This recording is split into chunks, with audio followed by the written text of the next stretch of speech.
Hello प्यारे बच्चों, कैसे हो आप सब। आप सभी का स्वागत है पीडब्ल्यू पे। मैं आपका टीचर, आपका दोस्त, आपके फिजिक्स का नीट का हमसफर जगजोत सर आप लोगों के सामने यहाँ लेके आया हूँ यकीन 5.0 में एक नया चैप्टर। यहाँ पे हम लोग डिस्कस करेंगे इलेक्ट्रोस्टैटिक्स की दुनिया में एक नई चीज जिसको हम बोलते हैं पोटेंशियल और कैपेसिटेंस। यानी कि है वही जो आप लोगों ने पहले पढ़ा है, थोड़ी सी चीजें बदल जाती हैं, एनसीईआरटी में चैप्टर बदल देते हैं, बट ये इलेक्ट्रोस्टैटिक का ही पार्ट। मेरे हिसाब से इसको अलग चैप्टर नहीं कहना चाहिए, ये इसी की आगे का कंटिन्यूएशन ही है जो अभी तक हम लोगों ने पढ़ा। हम लोगों ने अभी तक इलेक्ट्रिक फील्ड के बारे में पढ़ा, हमने गॉस लॉ के बारे में पढ़ा, हमने इलेक्ट्रिक फील्ड लाइंस का काउंट देखा यानी कि फ्लक्स के बारे में डिस्कशन किया है। आज हम चर्चा करेंगे पोटेंशियल के बारे में। ये लेक्चर नंबर 1 डाला गया है क्योंकि यहाँ पे पोटेंशियल और कैपेसिटेंस से रिलेटेड चर्चाएं होंगी। हाँ, मैंने आप लोगों से प्रॉमिस किया था लास्ट लेक्चर में कि थोड़े से पहले क्वेश्चंस कराऊंगा और उसके बाद आगे बढ़ूंगा, तो वो प्रॉमिस बिल्कुल बरकरार है। तो पहले मैं आपको कुछ क्वेश्चंस कराऊंगा जो भी हम लोगों ने लास्ट लेक्चर में किया था, उससे रिलेटेड कुछ क्वेश्चंस करेंगे और उसके बाद चर्चा करेंगे हम आगे की। ठीक है ना। सो आज का ये जो लेक्चर है इंपॉर्टेंट है, क्रूशियल है, काफी सारी चीजें आप लोगों के साथ डिस्कस करूंगा मैं पोटेंशियल से रिलेटेड। ठीक है ना। सो ध्यान से पूरा लेक्चर अटेंड करना है आप लोगों को शुरू से लेके लास्ट तक। सारी चीजें इंपॉर्टेंट है, जो जो चीजें आज पढ़ाई जाए उसके नोट्स जरूर बनाने हैं। एक प्रैक्टिस बनाओ अपने आप, अपने हैंड रिटन नोट बनाने की एक कोशिश जरूर करते रहना है। ये 12th के चैप्टर स्टार्ट हो चुके हैं और 11th का पोर्शन ऑलरेडी हम कंप्लीट कर चुके हैं, तो आप देख सकते हो जो भी 12th के टॉपिक्स हैं वो भी काफ़ी स्कोरिंग होते हैं। यहाँ से भी काफ़ी अच्छा स्कोर कर सकते हैं आप। और अगर आप अपने ड्रीम कॉलेज की बात करें तो यहाँ से वो सफ़र चालू हो रहा है जहाँ से आप लोग अच्छा स्कोर कर सकते हैं। सो क्लियरली ये चैप्टर्स जो भी अब चलने वाले हैं क्लास 12th के, ये बहुत ही क्रूशियल होने वाले हैं और इम्पॉर्टेंट भी है। आप लोगों को बहुत ध्यान से, बहुत बारीकी से समझने हैं। ठीक है, स्टार्ट करता हूं आज का ये डिस्कशन। क्या करेंगे हम, सबसे पहले कुछ प्रैक्टिस प्रॉब्लम्स करेंगे। ठीक है ना, कुछ प्रॉब्लम्स की प्रैक्टिस करेंगे। इलेक्ट्रोस्टैटिक पोटेंशियल एनर्जी के बारे में मैं बताऊंगा, इलेक्ट्रोस्टैटिक पोटेंशियल के बारे में बताऊंगा और कुछ प्रॉब्लम्स करेंगे हम लोग, इसके बाद उससे रिलेटेड डिस्कस करेंगे। ठीक है ना। पर क्लास शुरू होने से पहले हम लोग क्या करें, यहाँ पे एक क्वेश्चन से स्टार्ट करते हैं। आप लोगों को थोड़ा सा रिकैप दे देता हूँ, मैंने आप लोगों को हल्का सा रिकैप दे देता हूँ। लास्ट क्लास में हम लोगों ने कुछ फॉर्मूला पढ़े थे, उसके बारे में एक बार डिस्कशन कर लेते हैं और उसके बाद फिर कुछ क्वेश्चंस करते हैं। जैसे कि आप लोगों को याद होगा, यहाँ मैंने आप लोगों को बताया था हम लोग क्या कर सकते हैं। एक फाइनाइट वायर, यानी कि इस तरीके से आप देख सकते हो, एक पॉजिटिवली चार्ज फाइनाइट वायर की अगर मैं बात करूं, हम इसकी इलेक्ट्रिक फील्ड का फॉर्मूला जानते हैं, हमने डिस्कस किया था। हमने कहा था अगर हम आर डिस्टेंस पे देखेंगे तो इसकी इलेक्ट्रिक फील्ड हम निकाल सकते हैं। यहाँ पे ये डिपेंड करता है कि इसका कितना एंगल बन रहा है दोनों एंड पॉइंट से। याद है ना, आप देख सकते हो एक एंगल ये वाला हमने अल्फा मान लिया, दूसरे एंगल को मैंने यहाँ पे मान लिया है बीटा।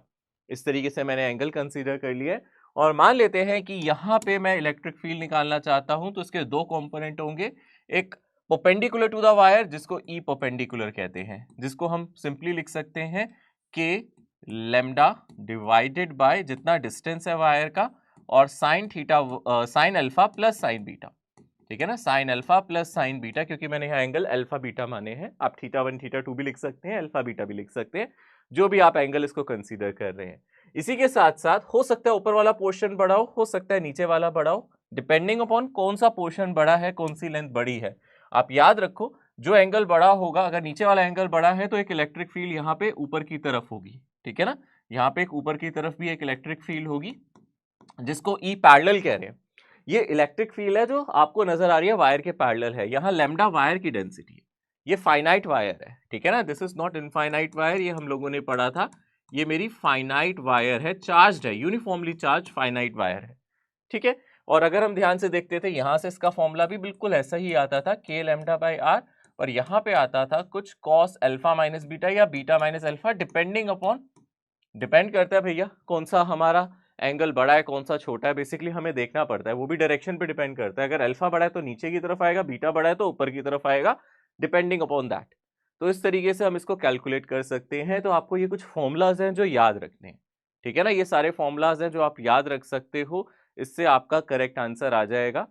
और मैंने सेमी इन्फिनिट के लिए भी आपको बताया था कि अगर सेमी इन्फिनिट हो वायर, है ना, ये इंपॉर्टेंट है, सेमी इन्फिनिट के लिए भी हम लोगों ने डिस्कशन किया था। अगर सेमी इनफाइनाइट हो गई वायर तो क्या होगा, यहाँ पे हम लिख देते हैं सेमी इनफाइनाइट वायर के लिए इस तरीके से मान लेते हैं ये positively charge semi infinite wire है, मतलब कि नीचे से इन्फिनिटी तक जा रही है और यहाँ पे इसका एक एंड पॉइंट आपको वायर का मिल गया है और आप इसके जस्ट सामने निकालने की कोशिश कर रहे हो।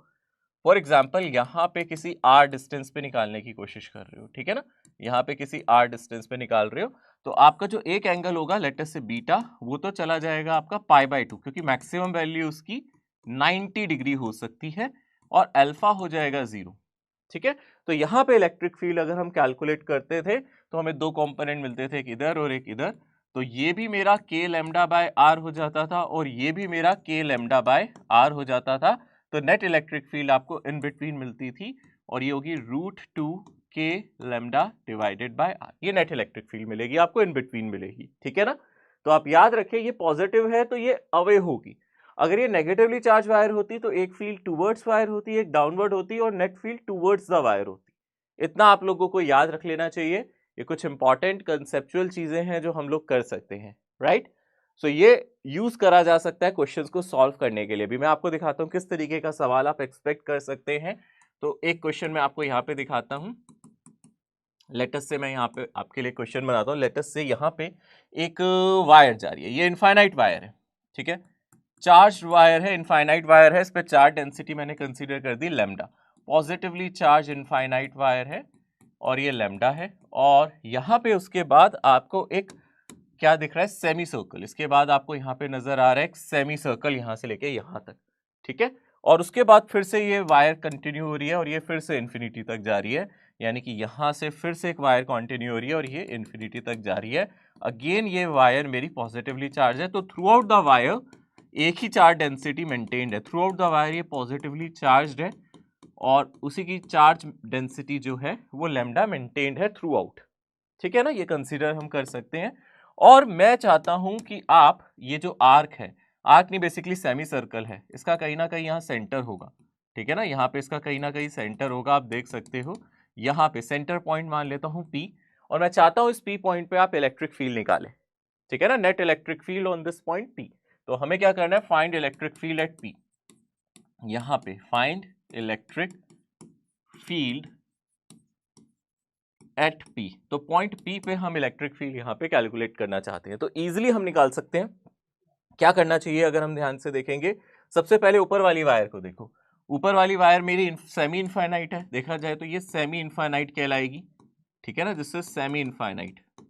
नीचे वाली वायर भी मेरी सेमी इनफाइनाइट है, तो पहले मैं इनके कॉन्ट्रीब्यूशन के बारे में डिस्कस कर लेता हूँ। ये दोनों सेमी इनफाइनाइट है, ऊपर वाली पॉजिटिव वायर है, इससे हमेशा अवे जाती है, तो ऊपर वाली वायर से एक कंपोनेंट यहाँ होगा, है ना, इलेक्ट्रिक फील्ड का, ये कितना होगा k लैम्डा बाय r, और एक नीचे की तरफ होगा, ये भी कितना होगा k lambda divided by r, यही होगा ना, आप देख सकते हो। इससे जो फील्ड होगी अवे की तरफ अवे जाएगी, इससे वायर से अवे जाएगी, तो एक कंपोनेंट इधर की तरफ, एक कंपोनेंट इधर की तरफ, ये ऊपर वाली वायर की वजह से है ना, यानी कि मैं दिखा देता हूँ, ये ऊपर वाली वायर की वजह से है, तो इस कलर से आपको आइडिया लग जाएगा ये इसकी है।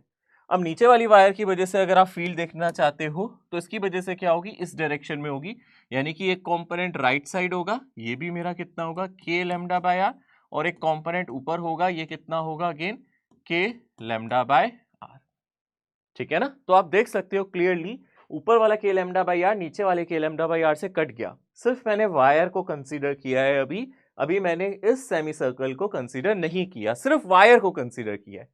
तो आप देख सकते हो ऊपर वाला कंपोनेंट, एक हमारी इलेक्ट्रिक फील्ड इसकी वजह से आई थी, वो हमें पता है वो इलेक्ट्रिक फील्ड मेरी, अगर मैं इस वायर की बात करूं, उसकी वजह से इस पॉइंट पे फील्ड यहाँ होगी, जिसके दो कंपोनेंट होंगे, एक इधर और एक इधर।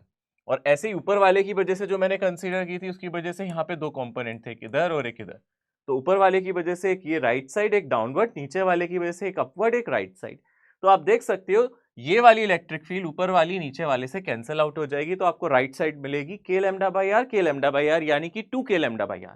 r का मतलब यहाँ से डिस्टेंस है बेटा, जो भी इस सेमी सर्कल का रेडियस होगा ये वही है, r यहाँ पे रेडियस ऑफ सेमी सर्कल है ना, ये जो हमारा रेडियस है ऑफ सर्कल, जो भी हमारा सर्कल था, सेमी सर्कल या सर्कल, उसका जो रेडियस था वो हमने r माना है यहाँ पे, ठीक है। अब अगर आप ध्यान से देखोगे इसकी फील्ड कितनी होती थी, याद है, अगर हम सेमी सर्कल की बात करें, इसकी फील्ड कहाँ होती थी, अगर ये पॉजिटिवली चार्ज होता है सेमी सर्कल तो इसकी फील्ड इस डायरेक्शन में होती थी, कितनी होती थी 2k lambda divided by r और साइन थीटा बाय 2, यानी कि यहाँ पे जो मेरा थीटा होगा वो 180 डिग्री होगा, पाई होगा, ये हमने निकाला था साइन पाई बाय 2, यानी कि इसकी field 2k lambda by r होगी। तो इसकी जो फील्ड होनी चाहिए वो लेफ्ट साइड होनी चाहिए, और कितनी होनी चाहिए, 2k लैम्डा बाय r। तो अगर आप ध्यान से देखोगे राइट साइड नेट फील्ड थी 2k lambda by r, k lambda by r plus k lambda by r, इसकी field k lambda by r right side, इसकी field k lambda by r right side, ये दोनों add हो गई थी, है ना। तो अगर आप ध्यान से देखोगे right side 2k lambda by r हो गई, है ना, लेफ्ट साइड अगर आप ध्यान से देखोगे 2k लैम्डा बाई आर हो गई। ऊपर नीचे वाली तो पहले ही कट गई, है ना, ऊपर भी k लैम्डा बाई आर आ रही थी और नीचे भी k लैम्डा बाई आर आ रही थी। तो आप देख सकते हो ये इससे कैंसिल आउट हो जाएगा, ये इससे कैंसिल आउट हो जाएगा, यानी कि नेट फील्ड यहाँ पे क्या होगी, जीरो। नेट फील्ड यहाँ पे जीरो होगी। बहुत स्टैंडर्ड रिजल्ट है, ठीक है ना, बहुत स्टैंडर्ड, बहुत आइडियल सा क्वेश्चन है ये। आपको ऐसे क्वेश्चन पूछा जा सकता है कि इस तरीके से आर्क बना देगा और आपसे पूछेगा नेट इलेक्ट्रिक फील्ड इस पॉइंट पी पे क्या है, तो यहाँ पे नेट इलेक्ट्रिक फील्ड जीरो आएगी। हाँ, ये तब है जब पूरी वायर की डेंसिटी आपको सेम दी जाए, चार्ज डेंसिटी पूरी वायर की कैसी दी जाए, सेम दी जाए, तो आप इसको कंसीडर कर सकते हैं, ठीक है। ऐसा ही एक क्वेश्चन और मैं दिखाता हूं, जहां पे ये क्वेश्चन इस तरीके से है, हमें फिर से यही निकालना है। मान लेते हैं ये भी ऐसे सेमी इनफिनिट वायर जा रही है, इस पे चार्ज डेंसिटी लैम्डा, इस पे भी चार्ज डेंसिटी हमने कंसीडर कर ली लैम्डा, और इस सर्कल पे भी चार्ज डेंसिटी हमने कंसीडर कर ली है लैम्डा। तो ये भी मेरा पॉजिटिव चार्ज है ना। अब फर्क क्या है, यहाँ पे पूरा सर्कुलर लूप है, ठीक है ना। अगर आप ध्यान से देखोगे यहाँ पे कंप्लीट सर्कुलर लूप है, तो अगर आप ध्यान से देख रहोगे कंप्लीट सर्कुलर लूप से कोई फर्क ही नहीं पड़ेगा। हमें पी पॉइंट पे अगर निकालना है, मान लेते हैं इसका रेडियस आर है, जैसे पहले कंसीडर किया था, इसका रेडियस आर ले लेते हैं। तो हमें कहाँ निकालना है, इस पॉइंट पी पे अगर नेट इलेक्ट्रिक फील्ड निकालनी है, लेट अस से इस पॉइंट पे ही हमें नेट इलेक्ट्रिक फील्ड कैलकुलेट करनी है। उसने क्वेश्चन में बोला ना एट पॉइंट पी, तो पी पॉइंट कहीं तो होगा, ऑब्वियसली क्वेश्चन में देगा, हमें अपना आप नहीं मानना है, क्वेश्चन में देगा। यहाँ पे मिस हो गया, यहाँ पे पॉइंट पी ये है सेंटर, ठीक है। तो अब आप कहोगे सर इस सर्कल से तो कोई इलेक्ट्रिक फील्ड होगी नहीं पी पे, खुद सोचो, पूरा सर्कल हो गया ना, सर्कल की तो नेट इलेक्ट्रिक फील्ड क्या होती है, सेंटर पे, याद है, एक सर्कुलर लूप की वजह से उसके सेंटर पे नेट इलेक्ट्रिक फील्ड क्या होती है, जीरो। तो सर्कल की वजह से तो कोई इलेक्ट्रिक फील्ड है ही नहीं, वो तो सिर्फ वैसे ही पड़ा, उसकी वजह से तो कोई इलेक्ट्रिक फील्ड होगी नहीं। तो इलेक्ट्रिक फील्ड होगी सिर्फ ऊपर वाले और नीचे वाले की वजह से, और ये तो हमने पहले भी देखा था, इन दोनों की वजह से नेट फील्ड राइट साइड होती है। क्योंकि अगर हम नीचे वाले के हिसाब से कंसीडर करें, अगर मैं नीचे वाली वायर के हिसाब से करूं तो एक फील्ड इधर आएगी, एक फील्ड इधर आएगी। ऊपर वाले के हिसाब से कंसीडर करूं, अगर मैं ऊपर वाले के हिसाब से कंसीडर करूं तो एक फील्ड नीचे आएगी, एक फील्ड राइट साइड आएगी। तो ये दोनों कंपोनेंट कट जाएंगे और ये दोनों ऐड हो जाएंगे, है ना, k lambda by r plus k lambda by r. तो यहाँ पे मेरी नेट फील्ड हो जाएगी 2k lambda by r, right side हो जाएगी, है ना। तो ये नेट फील्ड मेरी होगी 2k लैम्डा बाई आर, और वो कौन सी डायरेक्शन में होगी, राइट साइड। ये दोनों कंपोनेंट ऐड हो जाएंगे, ऊपर नीचे वाले कैंसिल आउट हो जाएंगे, तो नेट फील्ड राइट साइड आएगी and that will be 2k lambda by r. तो पिछले क्वेश्चन और इसमें फर्क क्या है, यहाँ पे सिर्फ ये सेमी सर्कल था, इस सेमी सर्कल ने नेट फील्ड लेफ्ट साइड दी थी 2k लैम्डा बाई आर, इन दोनों ने राइट साइड दी थी 2k लैम्डा बाई आर, तो कट गई थी दोनों की फील्ड। बट इस क्वेश्चन में क्योंकि ये लूप कंप्लीट है, इस पूरे लूप की वजह से नेट फील्ड यहाँ पे जीरो हो जाएगी। तो डेफिनेटली यहाँ पे क्या होगा, सिर्फ इन दोनों का कंपोनेंट यहाँ पे सर्वाइव करेगा, right side 2k lambda by हमारी नेट इलेक्ट्रिक फील्ड होगी। बात समझ में आ गई अच्छी तरीके से, ये क्लियर हो गया होगा मुझे लगता है आप लोगों को। आगे बढ़ते हैं। Electric field intensity at a point between two parallel sheets with like charges of same surface charge density sigma. ये क्वेश्चन हम लोगों ने पहले किया था, जस्ट अब वर्ड लैंग्वेज में आया। अब इसका आंसर आपको डायरेक्टली याद होना चाहिए क्योंकि ये कैपेसिटर में भी बार बार यूज होगा। तो उसने बोला है सिग्मा सिग्मा दो सरफेस चार्ज डेंसिटी है, दो पैरेलल शीट्स हैं। अब आपको क्या है, ये वर्ड्स में क्वेश्चन आता है। देखो डायग्राम बना के देता है ना तो जिंदगी सरल हो जाती है। अब आप अपने आप को और इजी कर सकते हैं अगर आपको ऐसी वर्ड प्रॉब्लम है जहां वर्ड्स में लिखा हो और पहले आप उसको डायग्राम्स में रिप्रेजेंट करें। सबसे इजी यही होता है कि आप क्वेश्चंस को जैसे ही पढ़ते हैं उनको एक डायग्राम, उनको एक शक्ल दें, उनको एक सूरत दें, एक अच्छे से डायग्राम में रिप्रेजेंट कर लें। जब चीज़ों को आप डायग्राम में रिप्रेजेंट करते हैं ना तो आधी प्रॉब्लम्स वैसे ही सॉल्व हो जाती हैं। सिनेरियो हमें ज़्यादा सिंपल, ज़्यादा आसान लगना स्टार्ट हो जाता है, अदरवाइज थोड़ी कॉम्प्लिकेशंस बढ़ती हैं। तो जैसे ही सवाल देखे कोशिश करना है कि उसको डायग्राम में रिप्रेजेंट कर दिया करें। जैसे कि यहाँ पे हम लोग करेंगे, दो हमें पैरेलल शीट्स दी हैं, जैसे कि क्वेश्चन में हमें दिया गया है दो पैरेलल शीट है, तो हमें याद रखना है ये दो पैरेलल शीट्स हमें नजर आ रही है। जैसे कि ये मेरा एक हाथ है, कि ये हाथ है, ये दोनों पैरेलल है, तो ये एक पैरेलल शीट की तरह हो गया ना। सो यहाँ पे दोनों पे चार्ज डेंसिटी सेम है और आप लोगों को क्या कैलकुलेट करना है इन बिटवीन, इन दोनों के बीच में कहीं इलेक्ट्रिक फील्ड। तो आपको पता है दोनों की इलेक्ट्रिक फील्ड अपोजिट होंगी। अगर आप इसको पॉजिटिवली चार्ज ले रहे हो तो इसकी इलेक्ट्रिक फील्ड राइट साइड होगी, ये भी अगर पॉजिटिवली चार्ज है तो इसकी इलेक्ट्रिक फील्ड लेफ्ट साइड होगी। तो बात ही नहीं करनी है, दोनों तो कैंसिल हो जाएंगे क्योंकि electric field sigma bye 2 epsilon not minus sigma bye 2 epsilon not, यानी कि ये हो जाएगी जीरो। एक राइट साइड एक लेफ्ट साइड, ये दोनों आपस में क्या हो जाएंगी, कैंसिल आउट हो जाएंगी, यानी कि नेट इलेक्ट्रिक फील्ड अगर आपसे पूछे इन बिटवीन तो वो होनी चाहिए जीरो। ठीक है, अगला क्वेश्चन बिल्कुल ऐसी ही कैटेगरी का, सेम इस तरीके का सवाल है।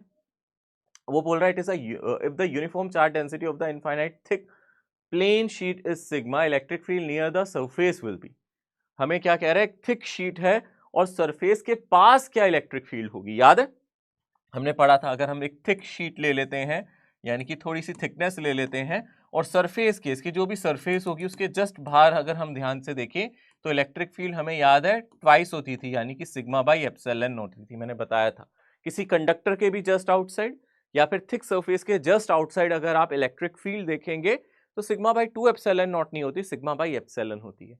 थिन में हमारी सिग्मा बाई 2 एप्सिलॉन होती है, किसी कंडक्टर में या थिक शीट की अगर हम बात करेंगे तो सिग्मा बाई एप्सिलॉन नॉट होती है। ये हम लोगों को याद रखना है। पॉजिटिव चार्ज है तो अवे जाएगी, नेगेटिव चार्ज है तो टूवर्ड्स होगी। कैसी भी सरफेस हो, सरफेस के हमेशा नॉर्मल होगी ये इलेक्ट्रिक फील्ड, ये भी हम लोगों ने सीखा था। तो यहां से जो हमारा करेक्ट आंसर आ जाएगा वो थर्ड ऑप्शन आ जाएगा, चार्जेस इनसाइड कैविटी। अगर हम किसी कैविटी की बात करें, कैविटी का क्या मतलब होता है इसको समझें। जैसे दांतों में कहते हैं कैविटी हो गई है ना, सुना है आप लोगों ने इस तरीके से, जब दांतों में दर्द होना स्टार्ट होता है डेंटिस्ट को दिखाओ, वो कहता है दांतों में कैविटी हो गई है। कैविटी होने का मतलब खोखला हो गया है दांत, उसके अंदर छेद हो गया है, उसके अंदर खोखलापन आ गया, उसको कैविटी कहते हैं। ठीक है ना, एक खालीपन आ जाता है, खोखलापन आ जाता है दांत में, वो अंदर से खोखला हो जाता है, कीड़ा लग जाता है ना जब, तो वहां कैविटी कहते हैं। अब यहाँ पे कीड़ा तो नहीं लग रहा है, पर यहाँ पे कैविटी का मतलब वही है। कैविटी का मतलब है खाली स्पेस, यानी कि बीच में से कुछ चीज निकाल दी जाए, खालीपन हो जाए, उसके अंदर खाली स्पेस आ जाए, उसको कैविटी कहते हैं। अब यहाँ पे वो कह रहा है चार्ज इनसाइड कैविटी, तो यहाँ पे हम कंडक्टर्स के लिए डिस्कशन कर रहे हैं। हालांकि ये टॉपिक अपने आप में काफी बड़ा टॉपिक होता है, बट हमें कंडक्टर्स तक लिमिटेड रखना है अभी तक ये डिस्कशन को, तो मैं इसके लिए डिस्कस कर रहा हूँ। कंडक्टर्स के अंदर हम कैविटी ले रहे हैं। यहाँ पे मैं स्फेरिकल कंडक्टर आपको सबसे पहले दिखा देता हूँ। मैं मान लेता हूँ मेरा कंडक्टर इस तरीके से स्फेरिकल शेप का है, तो ये मेरा स्फेरिकल शेप का एक कंडक्टर हो गया, जिसका मैं कुछ रेडियस ले लेता हूँ, यहाँ से यहाँ तक इसका रेडियस ले लेता हूँ कैपिटल आर, और इसके अंदर एक स्फेरिकल कैविटी बना देता हूँ, यानी कि एक कैविटी है अंदर, बिल्कुल कोसेंट्रिकली एक कैविटी बना दी जाए। इस तरीके से हमने यहाँ कैविटी कर ली, यानी कि इसके अंदर कोई मटेरियल नहीं है, ये सॉलिड कंडक्टर है। कैसा कंडक्टर है, सॉलिड, ठीक है ना, सॉलिड कंडक्टर है विद अ कैविटी इनसाइड, यानी कि यहाँ कैविटी है। तो यानी कि कंडक्टर सिर्फ इतने हिस्से में है, यहाँ से यहाँ तक कंडक्टर है, सॉलिड है, ठीक है ना, ये किसी मटेरियल का बना है, कॉपर हो सकता है, आयरन हो सकता है, कोई भी कंडक्टर मेटल का बना हुआ है, और इसके अंदर ये कैविटी है, इसके अंदर ये जो खालीपन है this is known as cavity. अब कैविटी में हम कोई चार्ज रख सकते हैं, ठीक है ना, स्फीयर पे कोई चार्ज नहीं है, कैविटी में मैं कोई चार्ज डाल सकता हूँ। फॉर एग्जाम्पल मैंने इसके सेंटर पे कैविटी में एक चार्ज डाल दिया Q, ठीक है ना, इसकी कैविटी में एक चार्ज डाल दिया Q इसके सेंटर पे, कैविटी के बिल्कुल बीचों बीच, बिल्कुल बीचों बीच। तो यहाँ पे Q चार्ज कहाँ है, अगर हम ध्यान से देखें, charge at centre of cavity. ये क्या रखा है हमने, charge at centre of cavity, मैंने बिल्कुल सेंटर ऑफ कैविटी पे रखा है। कैविटी भी मेरी स्फेरिकल शेप की कैविटी है, एग्जैक्टली स्फेरिकल शेप की कैविटी है, ठीक है ना, अंदर ये खोखलापन है और यहाँ मटेरियल है। तो आप एक चीज समझ सकते हैं, यहाँ पे ये मटेरियल है ना, कंडक्टर है ना, और हम लोगों ने कल एक चीज पढ़ी थी, कुछ भी हो जाए कंडक्टर के अंदर इलेक्ट्रिक फील्ड नहीं हो सकती। इस कैविटी के अंदर इलेक्ट्रिक फील्ड होगी क्या, बिल्कुल होगी, क्योंकि ये चार्ज ऐसे इलेक्ट्रिक फील्ड लाइंस जा रही होंगी, इस तरीके से रेडियली आउटवर्ड्स क्या जा रही होंगी, इलेक्ट्रिक फील्ड लाइंस जाने की कोशिश करेंगी, तो इसकी इलेक्ट्रिक फील्ड होगी। अगर आप कैविटी की बात करोगे, इस चार्ज की वजह से अंदर इलेक्ट्रिक फील्ड होगी, इलेक्ट्रिक फील्ड अंदर जीरो नहीं है, कैविटी के अंदर इलेक्ट्रिक फील्ड है, ठीक है ना। आप याद रख सकते हो, यहाँ पे क्या बात याद रखोगे, कैविटी के अंदर electric field is present inside cavity, electric field is present inside cavity, cavity में इलेक्ट्रिक फील्ड जीरो नहीं है, इज प्रेजेंट इनसाइड कैविटी, ठीक है ना, कैविटी के अंदर इलेक्ट्रिक फील्ड है, कोई प्रॉब्लम नहीं है, है ना। मान लेते हैं कैविटी का भी कुछ रेडियस हमें पता है कि हमें इसकी कुछ रेडियस दे दी गई है कि कैविटी का जो रेडियस है वो मैंने ले लिया स्मॉल आर रेडियस की कैविटी है मेरी, ठीक है ना। तो इस अंदर आप कहीं भी इलेक्ट्रिक फील्ड निकाल सकते हो। इस चार्ज से डिस्टेंस देखो, जो भी डिस्टेंस है के क्यू बाय डिस्टेंस का स्क्वायर, बस ये कैविटी के अंदर है। बट अगर आप यहां आ जाओगे तो ये मेटल है, मेटल में कभी भी इलेक्ट्रिक फील्ड नहीं होती है। अगर आप इस रीजन की बात करो, यहाँ इलेक्ट्रिक फील्ड 0 होनी चाहिए, मेटल में कभी इलेक्ट्रिक फील्ड नहीं होती है। पर अगर आप ध्यान से देखोगे यहाँ चार्ज है तो इसके अंदर एक चार्ज इंड्यूस हो जाएगा, कैविटी के अंदर वाली सरफेस पे एक चार्ज जरूर इंड्यूस होगा, ठीक है ना। तो कैविटी की अगर आप अंदर वाली सरफेस पे देखोगे तो आपको यहाँ चार्ज जरूर दिखेगा। तो इसलिए मैं यहाँ इलेक्ट्रिक फील्ड मिटा देता हूँ, ठीक है ना, ताकि आपको नजर आ जाए। यहाँ पे इलेक्ट्रिक फील्ड इसलिए मिटानी जरूरी है ताकि आपको नजर आए कि यहाँ पे एक अंदर चार्ज है, ठीक है। 1 सेकेंड, एक सेकेंड, ये नहीं मिटाना है, ठीक है ना। इसके अंदर की इलेक्ट्रिक फील्ड को मिटा देता हूं मैं ताकि आपको नजर आ जाए कि यहाँ पे कुछ चार्ज इंड्यूस हो रहा है। So I am just drawing it again, एक बार इसको दोबारा से बना देता हूँ कि ये मेरी कैविटी थी इस तरीके से, और इसके सेंटर पे मैंने एक चार्ज रखा था Q, ठीक है ना। इसके अंदर इलेक्ट्रिक फील्ड प्रेजेंट है। अब यहाँ पे क्या होगा, क्योंकि इसकी इलेक्ट्रिक फील्ड है तो इनर सरफेस पे, कैविटी के अंदर वाली सरफेस पे, ठीक है, एक चार्ज इंड्यूस हो जाएगा। यहाँ पे कैसा चार्ज इंड्यूस हो जाएगा, नेगेटिव, है ना। अरे क्योंकि देखो इसकी इलेक्ट्रिक फील्ड होगी और इसकी इलेक्ट्रिक फील्ड की वजह से यहाँ पे अंदर की तरफ एक नेगेटिव चार्ज इंड्यूस हो जाएगा, ठीक है ना। क्योंकि इसकी इलेक्ट्रिक फील्ड इधर होगी तो जो ये मेटल है, मेटल का सारा नेगेटिव चार्ज अंदर आ जाएगा, सारा पॉजिटिव चार्ज बाहर चला जाएगा। क्योंकि यहाँ से इसकी इलेक्ट्रिक फील्ड जाएगी, ये हम लोगों ने पहले भी पढ़ा था ना। क्योंकि इसकी इलेक्ट्रिक फील्ड लाइन जब जाएगी इस तरीके से, मान लो इसकी इलेक्ट्रिक फील्ड लाइन इस तरीके से है, तो आप समझ सकते हो जितना भी मेटल का नेगेटिव चार्ज है वो अंदर चला जाएगा, जो पॉजिटिव चार्ज है वो बाहर आ जाएगा हर डायरेक्शन से, ठीक है। और पर अंदर एक इंड्यूस इलेक्ट्रिक फील्ड भी होगी जिसकी वजह से नेट इलेक्ट्रिक फील्ड मेटल में 0 होगी। मेटल में कोई इलेक्ट्रिक फील्ड नहीं होगी, मेटल में एक ये फील्ड होगी, एक इंड्यूस फील्ड होगी। तो नेट फील्ड जो होती है ना मेटल के अंदर, ई नेट जो मेटल के अंदर होगी वो मेरी 0 होगी, ठीक है ना। इस कंडक्टर के अंदर कहीं फील्ड नहीं होगी, आपको कैविटी के अंदर फील्ड मिलेगी पर कंडक्टर में नहीं मिलेगी। तो इसको भी आप लिख सकते हो इनसाइड कंडक्टर, इनसाइड कंडक्टर, ठीक है ना। यहां पे आप कह सकते हो नो नेट इलेक्ट्रिक फील्ड, ठीक है ना। इलेक्ट्रिक फील्ड यहां पे क्या है, 0 है। आप सिंपली कह सकते हो कि यहां पे जो भी मेरी इलेक्ट्रिक फील्ड होगी वो मेरी 0 होगी, यानी कि यहां पे मेरी इलेक्ट्रिक फील्ड 0 होगी, ठीक है। हाँ अंदर होगी कैविटी में, पर यहां नहीं सॉरी। यहां पे इसके बाद अगर हम ध्यान से देखें, यहां पे ये जो चार्ज आपको नेगेटिव चार्ज दिख रहा है, this is charge induce on inner surface, ठीक है ना। This is known to be charge induced on inner surface. ये इनर सरफेस पे चार्ज इंड्यूस हो जाएगा, जो अंदर वाली सरफेस है उस पे चार्ज इंड्यूस हो जाएगा, नेगेटिव चार्ज इंड्यूस हो जाएगा, ठीक है। आपसे इसकी डेंसिटी पूछ सकता है, कितनी डेंसिटी होगी, हमने इसका रेडियस कितना माना था, स्मॉल आर माना था। तो आप बोल सकते हो चार्ज डेंसिटी और इनर सरफेस आपसे पूछा जा सकता है, तो आप क्या लिखोगे, ये यूनिफॉर्मली चार्ज हो जाएगा क्योंकि सेंटर पे पड़ा है, तो charge density on inner surface. तो ये जो इनर सरफेस है ये यूनिफॉर्मली चार्ज्ड है, बाय सिमेट्री यूनिफॉर्मली ये चार्ज हो जाएगी। और कितना चार्ज प्रेजेंट होगा, अगर हम इसको लिख देते हैं सिग्मा, तो ये हो जाएगा माइनस, जो भी यहाँ पॉजिटिव चार्ज पड़ा है उतना ही नेगेटिव चार्ज यहाँ इंड्यूस होगा, यानी कि minus q divided by 4 pi epsilon naught r square, ठीक है ना।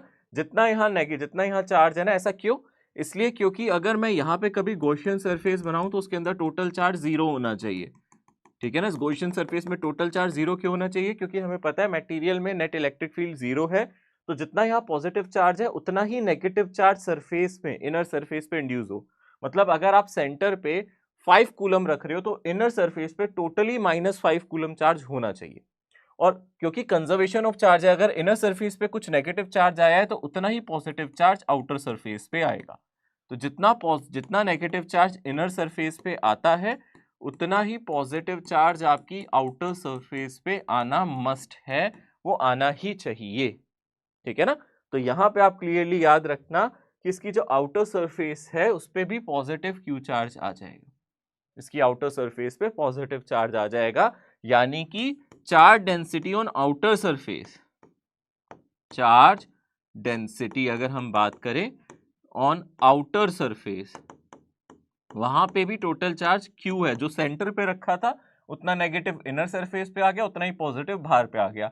इन शॉर्ट अगर आपने यहाँ 3 कूलम रखा तो अंदर -3 कूलम होगा और बाहर वाली सरफेस पे +3 होगा। आपको ऐसा लगेगा ये चार्ज उठ के बाहर आ गया, जबकि आया नहीं है, पर आपको ऐसा महसूस होगा।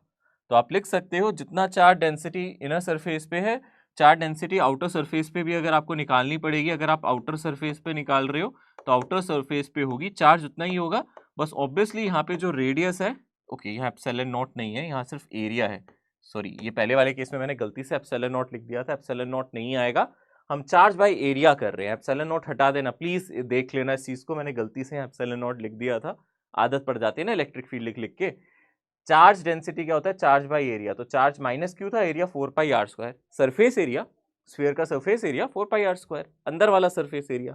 अब हमें बाहर निकालना है तो q divided by 4π capital R², क्योंकि बाहर वाली सरफेस का रेडियस कैपिटल R है। Charge by inner surface area, charge by outer surface area. ये आउटर सरफेस चार्ज डेंसिटी है जो पॉजिटिव है, इनर सरफेस चार्ज डेंसिटी यहाँ पे नेगेटिव है। इस तरीके से आप ये देख सकते हो। तो ये कैविटी का कॉन्सेप्ट है। अगर अंदर कैविटी प्रेजेंट है और सेंटर पे प्रेजेंट है तो यहाँ यूनिफॉर्म चार्ज डेंसिटी आ जाती है। तो इनर सरफेस पे जो चार्ज डेंसिटी है वो यूनिफॉर्म चार्ज डेंसिटी है और आउटर सरफेस पे भी यूनिफॉर्म चार्ज डेंसिटी हो जाएगी। ठीक है ना, दोनों जगह यूनिफॉर्म चार्ज डेंसिटी आ जाएगी। याद रहेगा मैंने बोला अगर यहाँ 7 कूलम है तो अंदर कितना चार्ज आ जाएगा? इनर सरफेस पे -7, आउटर सरफेस पे +7। ओके, इसका बेनिफिट कहाँ मिलता है? आपसे इलेक्ट्रिक फील्ड वगैरह पूछ सकता है। इसका बेनिफिट की अगर हम बात करें, आपसे इलेक्ट्रिक फील्ड के बारे में पूछ सकता है। मैं डायग्राम को एक बार रीड्रॉ कर देता हूँ, मैं दोबारा से कंसीडर कर लेता हूँ। ये एक स्फीयर है जिसका आउटर रेडियस मेरा कैपिटल R है, लेटस से, है ना, एक स्फीयर जिसका आउटर रेडियस कैपिटल R है। और दोबारा से हम देख सकते हैं इसके अंदर एक कैविटी प्रेजेंट है इस तरीके से। तो यहाँ पे एक कैविटी प्रेजेंट है जिसका रेडियस मेरा स्मॉल r है। अगेन अगर मैं आपको बोलूं कि यहाँ पे कुछ चार्ज है, लेट अस से यहाँ पे कुछ चार्ज है, मैंने बोल दिया Q, तो इनर सरफेस पे कितना चार्ज इंड्यूस होगा? हमने देखा था इनर सरफेस पे अगर हम ध्यान से देखें यहाँ चार्ज -Q इंड्यूस होगा। आउटर सरफेस पे पॉजिटिव चार्ज डेंसिटी आएगी, तो जितना चार्ज आपने कैविटी में रखा था वो सारा चार्ज सरफेस पे आ जाएगा, क्योंकि कंडक्टर को तो हमने कोई चार्ज दिया नहीं था ना, तो हम कहेंगे सारा चार्ज कहाँ आ जाएगा? सरफेस पे, यानी कि यहाँ आ जाएगा Q। ठीक है ना, यहाँ सरफेस पे कितना चार्ज आ जाएगा? मान लो Q, क्योंकि कंडक्टर पहले कोई चार्ज नहीं दिया गया था, सारा चार्ज सिर्फ कैविटी पे रखा गया था। ठीक है, तो अब ऐसे केस में आपको पता है यहाँ पूछे इलेक्ट्रिक फील्ड 0 है, अगर यहाँ कहीं इलेक्ट्रिक फील्ड पूछे तो मिल जाएगी। मतलब अगर वो d डिस्टेंस पे इलेक्ट्रिक फील्ड पूछे तो सिर्फ इस चार्ज की वजह से होगी, इस बाहर वाले चार्ज से नहीं होगी, सिर्फ सेंटर वाले चार्ज से होगी, है ना। और कितनी होगी? KQ बाय जितना भी डिस्टेंस है d²। मान लो यहाँ d डिस्टेंस पे पूछेगा तो KQ बाय d²। ठीक है ना, तो आप निकाल सकते हो। यहाँ इलेक्ट्रिक फील्ड 0 होगी। पर आउटसाइड कहीं इलेक्ट्रिक फील्ड पूछे, वो बोले नहीं आउटसाइड किसी डिस्टेंस पे निकालो, मान लो ये डिस्टेंस है R0 is greater than capital R, और वो बोले यहाँ इलेक्ट्रिक फील्ड निकाल, तो आपको ये सोचना ही नहीं है कि यहाँ कैविटी, आपको बस इसको एक चार्ज स्फीयर की तरह मानना है, जैसे हम होलो चार्ज स्फीयर वाली बात कर रहे थे। यहाँ पे अगर आप यहाँ निकाल रहे हो तो आप भूल जाओ कि यहाँ पे कोई स्फीयर भी पड़ा है, बस आप इस सेंटर वाले चार्ज को देखो। यानी कि अगर आप आउटसाइड निकाल रहे हो तो आप स्फीयर को भूल जाओ, है ना। यानी कि इलेक्ट्रिक फील्ड अगर आउटसाइड निकाल रहे हो, इलेक्ट्रिक फील्ड अगर आउटसाइड निकालनी है, आउटसाइड निकाल रहे हो स्फीयर के बाहर, आउटसाइड का मतलब है स्फीयर के बाहर निकाल रहे हो, तो स्फीयर को भूल जाओ। यहां पे क्या करो? स्फीयर को इरेज कर दो, स्फीयर को भूल जाओ, यहां से हटा दो। ठीक है ना, इरेज कर दो मतलब दिमाग से हटा दो कि स्फीयर पड़ा है। सोचो यहाँ स्फीयर नहीं होता तो सेंटर से कितने डिस्टेंस पे निकालना है हमें? बोलो R0, और यहाँ सेंटर पे चार्ज पड़ा है कितना? Q। तो इलेक्ट्रिक फील्ड सिंपली कितनी होती? KQ डिवाइडेड बाय R0 का स्क्वायर, सिंपली। यानी कि इलेक्ट्रिक फील्ड मेरी सिंपली हो गई है Q डिवाइडेड बाय 4πε0 R0², है ना। R0 मैंने डिस्टेंस लिया था, यानी कि इसका कोई इंपैक्ट नहीं पड़ेगा क्या? हाँ, क्यों नहीं पड़ेगा? क्योंकि अगर आप निकालना चाहते हो तो आप यहाँ गॉसियन सरफेस बना सकते हो, और टोटल चार्ज गॉसियन सरफेस में कितना होगा? यहाँ पे Q है, यहाँ पे -Q है, ये दोनों कट गए और सेंटर पे कितना हो गया? Q। तो टोटल चार्ज तो गॉसियन सरफेस में Q ही रहा ना। ये दोनों चार्जेस तो इक्वल एंड अपोजिट है। अगर आप गॉसियन सरफेस के अंदर, अगर आप ये अपनी गॉसियन सरफेस ले रहे हो और इसके अंदर टोटल चार्ज कैलकुलेट करोगे तो अभी भी कितना आएगा आपका? जो सेंटर पे पड़ा है। तो यानी कि शॉर्ट ट्रिक ये है, छोटा तरीका ये है, आसान तरीका ये है कि ऐसा कभी क्वेश्चन आए कैविटी के अंदर चार्ज पड़ा हो और यहाँ पे पूरा मेटेलिक स्फीयर पड़ा हो, तो आपको ज्यादा नहीं सोचना है, आपको सिर्फ क्या करना है, आपको स्फीयर को भुला देना है और सिर्फ सेंटर वाले चार्ज से डिस्टेंस देखना है आर नॉट के क्यू बाई आर नॉट। भूल जाओ थोड़ी देर के लिए कि यहाँ स्फीयर भी पड़ा था, भूल जाओ, के क्यू डिवाइडेड बाय डिस्टेंस का स्क्वायर आ जाएगा, सिंपल। ठीक है ना, इस तरीके से आप क्वेश्चन कर सकते हो। तो यहाँ पे पहले हम लोगों ने इनर सरफेस चार्ज डेंसिटी देखी है, आउटर सरफेस चार्ज डेंसिटी देखी है, दोनों अलग आई है। इनर सरफेस पे नेगेटिव आई है, आउटर पे पॉजिटिव आई है। हाँ, अगर मैं सेंटर पे नेगेटिव चार्ज रख दूं -5 कूलम, तो इनर सरफेस पे पॉजिटिव चार्ज आ जाएगा और बाहर नेगेटिव चार्ज आ जाएगा। ये भी याद रखना। अभी मैंने सेंटर पे कैसा चार्ज रखा है, बोलो पॉजिटिव रखा है, बट मैं नेगेटिव चार्ज भी रख सकता था, तो उसके अकॉर्डिंग आंसर आ जाता। ठीक है ना, उसके अकॉर्डिंग आंसर आ जाता। अभी तक मैं जो स्फीयर है उसको अनचार्ज ले रहा हूं, ऐसा भी हो सकता है चार्ज स्फीयर हो, है ना, चार्ज स्फीयर हो with cavity, charge sphere with cavity. अब यहाँ पे हो सकता है स्फीयर पे पहले से चार्ज हो, यानी कि आपका ऐसे एक स्फीयर हो, ठीक है, और इस पे ऑलरेडी, मैं पहले अच्छे से बना देता हूँ, यहाँ पे हमारे पास इस तरीके से क्या होगा, लेटस से हमने कंसीडर कर लिया हमारे पास एक स्फीयर है जिसका रेडियस r है, जिसपे ऑलरेडी मैंने मान लिया कुछ q1 चार्ज था, है ना, कुछ q1 चार्ज था। फॉर एग्जांपल आपके चार्ज की वैल्यू ही ले लेते हैं, मान लेते हैं q1 चार्ज मेरा 4 कूलम है। अब मैंने क्या किया, इसके अंदर एक कैविटी कंसीडर कर ली, ठीक है ना, अगर मैंने यहाँ क्या कंसीडर कर ली, कैविटी कंसीडर कर ली, और सेंटर पे भी एक चार्ज रख दिया। मान लो मैंने सेंटर पे चार्ज रख दिया Q2, और Q2 मेरा -3 कूलम है। सेंटर पे कितना चार्ज रख दिया, -3 कूलम नेगेटिव चार्ज रख दिया, है ना। तो अब आपसे मैं पूछूंगा आउटर सरफेस की सरफेस चार्ज डेंसिटी कितनी होगी। ये वाला रेडियस मैंने स्मॉल r ले लिया, ठीक है ना। अगर आप आउटर सरफेस की अगर आप बात कर रहे हो तो यहाँ सरफेस चार्ज डेंसिटी कितनी होगी, वैल्यू भी ले लेते हैं। कैपिटल R की लेटेस्ट से 2 मीटर ले लेता हूँ और स्मॉल r की मैं 0.5 मीटर ले लेता हूँ, ठीक है ना, हम आराम से निकाल सकते हैं हर जगह की सरफेस चार्ज डेंसिटी। तो क्योंकि ये नेगेटिव चार्ज रखा गया है यहाँ पे, तो इनर सरफेस पे कैसा चार्ज इंड्यूस होगा, सोचो कैसा चार्ज इंड्यूस होना चाहिए इनर सरफेस पे, पॉजिटिव या नेगेटिव। ऑलरेडी हमने सेंटर पे नेगेटिव चार्ज रखा है, तो यहाँ पे पॉजिटिव चार्ज इंड्यूस होना चाहिए ना, है ना। कितना चार्ज इंड्यूस होगा आपको पता है, अगर सेंटर पे -3 कूलम रखा है तो यहाँ पे कितना चार्ज होगा, +3, है ना। टोटल चार्ज कितना इंड्यूस होगा, +3। अगर आप यहाँ की चार्ज डेंसिटी निकालना चाहते हो इनर सरफेस की, अगर आप इनर सरफेस की चार्ज डेंसिटी निकालना चाहते हो तो यहाँ पे चार्ज आ जाएगा Q2 divided by 4 pi r², यानी कि Q2 की जगह आप डाल सकते हो कितना, 3 डिवाइडेड बाय 4 इंटू पाई, और जो इसका रेडियस है यानी कि 0.5 का स्क्वायर। मैं कैलकुलेट नहीं कर रहा, सिर्फ समझा रहा हूँ, आप ऐसे इनर चार्ज डेंसिटी निकाल सकते हो। और जितना चार्ज यहाँ पॉजिटिव आया उतना ही चार्ज बाहर वाली सरफेस पे क्या आएगा, नेगेटिव आएगा, है ना। यानी कि बाहर वाली सरफेस पे क्या आएगा, इतना ही चार्ज क्या आ जाएगा, नेगेटिव आ जाएगा। यानी कि जो भी हमारा ऑब्वियसली कैविटी के अंदर चार्ज होता है वो सरफेस पे आ ही जाता है। ऑब्वियसली सरफेस पे नेगेटिव चार्ज क्यों आया, क्योंकि सेंटर पे नेगेटिव था। जितना चार्ज सेंटर पे होता है वो सारा चार्ज सरफेस पे आ जाता है। यानी कि बाहर कितना चार्ज इंड्यूस हो जाएगा, बाहर चार्ज इंड्यूस हो जाएगा Q2, यानी कि -3 कूलम और आ जाएगा। ऑलरेडी यहाँ पे 4 कूलम था और -3 और आ गया। तो आपसे पूछूंगा टोटल चार्ज ऑन सरफेस कितना हो जाएगा, बता सकते हो। टोटल चार्ज ऑन सरफेस, अगर हम सरफेस पे टोटल चार्ज पूछें तो वो कितना हो जाएगा, Q1 + Q2, और Q1 मेरा कितना था 4 और -3 यानी कि 1 कूलम। तो सरफेस पे टोटल चार्ज इतना होगा। अब यहाँ पे आउटर सरफेस की डेंसिटी पूछे, अगर वो आउटर सरफेस की सरफेस चार्ज डेंसिटी पूछे, आउटर सरफेस चार्ज डेंसिटी, तो आप समझ रहे हो आउटर सरफेस पे चार्ज अब 4 कूलम नहीं है, कितना है 4 - 3 यानी कि 1 कूलम। तो वहां पे जो आउटर सरफेस की सरफेस चार्ज डेंसिटी आ जाएगी वो सरफेस का चार्ज होगा, यानी कि Q1 + Q2 divided by 4 pi R², यानी कि 1 डिवाइडेड बाय 4 इंटू पाई, पाई को 3.14 भी लिख सकते हो, अभी मैं पाई लिखे रहने देता हूँ, और रेडियस का स्क्वायर यानी कि यहाँ पे 2 का स्क्वायर, ये हो जाएगी। ठीक है ना, आप समझ रहे हो, इस तरीके से हम क्वेश्चन कर सकते हैं। और अगर आपसे कहीं इलेक्ट्रिक फील्ड पूछ ले, मान लो बोले नहीं मुझे इलेक्ट्रिक फील्ड निकालनी है यहाँ पे, है ना, R0 = 3 मीटर पे, है ना, R0 मेरा रेडियस से बड़ा है, यहाँ निकालनी है, तो इलेक्ट्रिक फील्ड में भी सरफेस वाला चार्ज लिया जाएगा। यानी कि इलेक्ट्रिक फील्ड निकालते टाइम भी हम यहाँ पे Q1 + Q2 जो भी टोटल चार्ज है डिवाइडेड बाय 4 पाई ε0 R0² करेंगे, यानी कि 1 divided by 4 pi epsilon not और यहाँ पे 3 का स्क्वायर लेंगे। ठीक है, इस तरीके से हम इलेक्ट्रिक फील्ड निकाल सकते हैं। तो ये थोड़ा सा कैविटी का कॉन्सेप्ट मैंने बताया, बाकी कैविटी के क्वेश्चन थोड़े से पोटेंशियल में भी अच्छे तरीके से डिस्कस किए जाते हैं, तो मैंने थोड़ा बहुत कैविटी के बारे में चर्चा किया है। हाँ, इसके बारे में थोड़ा बहुत हमें पता होना चाहिए, इसलिए मैं बता रहा हूँ। ज़्यादा एनसीईआरटी में इसके बारे में नहीं चर्चा की गई है, थोड़ी बहुत चर्चा की गई है।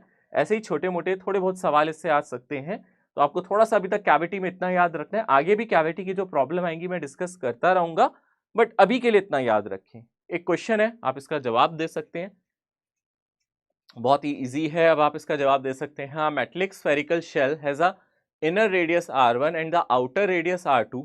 A charge is placed at the center of spherical cavity. The surface charge density on inner surface. आप दोनों को निकाल सकते हैं ना। यहाँ पे पॉजिटिव चार्ज रखा है तो आपको पता है इनर सरफेस पे कैसा चार्ज आएगा, अब नेगेटिव। इनर सरफेस पे कैसा चार्ज आएगा, नेगेटिव, यानी कि इनर सरफेस पे माइनस क्यू चार्ज आएगा। तो अगर आप surface charge density inner surface पे निकालना चाहते हैं तो minus q divided by 4 pi inner radius का स्क्वायर, क्या यही आएगा? अगर आपसे आउटर सरफेस पे पूछ लेता तो आपको पता है आउटर सरफेस पे कितना चार्ज आ जाता, प्लस क्यू आ जाता। जितना अंदर नेगेटिव आ रहा है उतना ही बाहर पॉजिटिव आता है, यानी कि क्यू डिवाइडेड बाय 4 पाई और r2 स्क्वायर। बट हमें तो इनर सरफेस का पूछा है ना, उसने आउटर का तो पूछा नहीं, हमसे तो ये पूछा गया है, इनर सरफेस का पूछा गया है। यानी कि कौन सा आंसर आएगा बोलो? इनर सरफेस हमें पता है, ये वाला इनर सरफेस के लिए ये आएगा। इनर सरफेस एरिया 4 पाई r1 स्क्वायर है, आउटर सरफेस एरिया 4 पाई r2 स्क्वायर है। ओके, सो आज हम जो नया टॉपिक स्टार्ट करने वाले हैं वो है electrostatic potential energy. Potential energy आप लोग पहले भी वर्क पावर एनर्जी में मेरे मुंह से कितनी बार सुन चुके हैं और हम लोग क्वेश्चन भी कर चुके हैं। पोटेंशियल एनर्जी का लेना देना कंजर्वेटिव फोर्सेस से होता है, और अच्छी बात यह है electrostatic forces are conservative in nature. तो अगर इलेक्ट्रोस्टैटिक फोर्सेस कंजर्वेटिव नेचर के हैं तो यहां से पोटेंशियल एनर्जी उससे रिलेटेड होती है, और उसी पोटेंशियल एनर्जी को हम इलेक्ट्रोस्टैटिक पोटेंशियल एनर्जी का नाम देते हैं। हम बेसिक डेफिनेशन से करेंगे, हमें फॉर्मूला मिल जाएगा।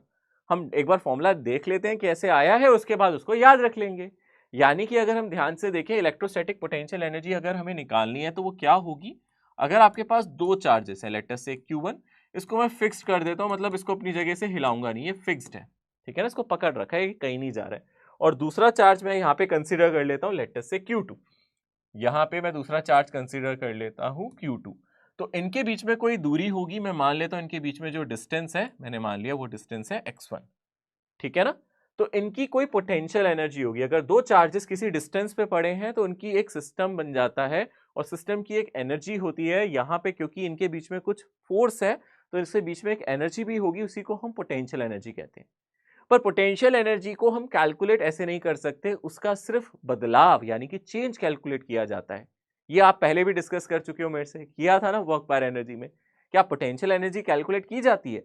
क्या उसकी कोई एब्सोल्यूट वैल्यू होती है? कभी भी नहीं होती है। हम पोटेंशियल एनर्जी कभी नहीं निकाल सकते, हम उसकी एब्सोल्यूट वैल्यू नहीं निकाल सकते, हम सिर्फ उसका बदलाव या चेंज निकाल सकते हैं। हाँ, अगर हमें कभी एब्सोल्यूट वैल्यू लिखनी पड़ जाए या कभी उसकी वैल्यू लिखनी पड़ जाए तो हम एक रेफरेंस ले लेते हैं।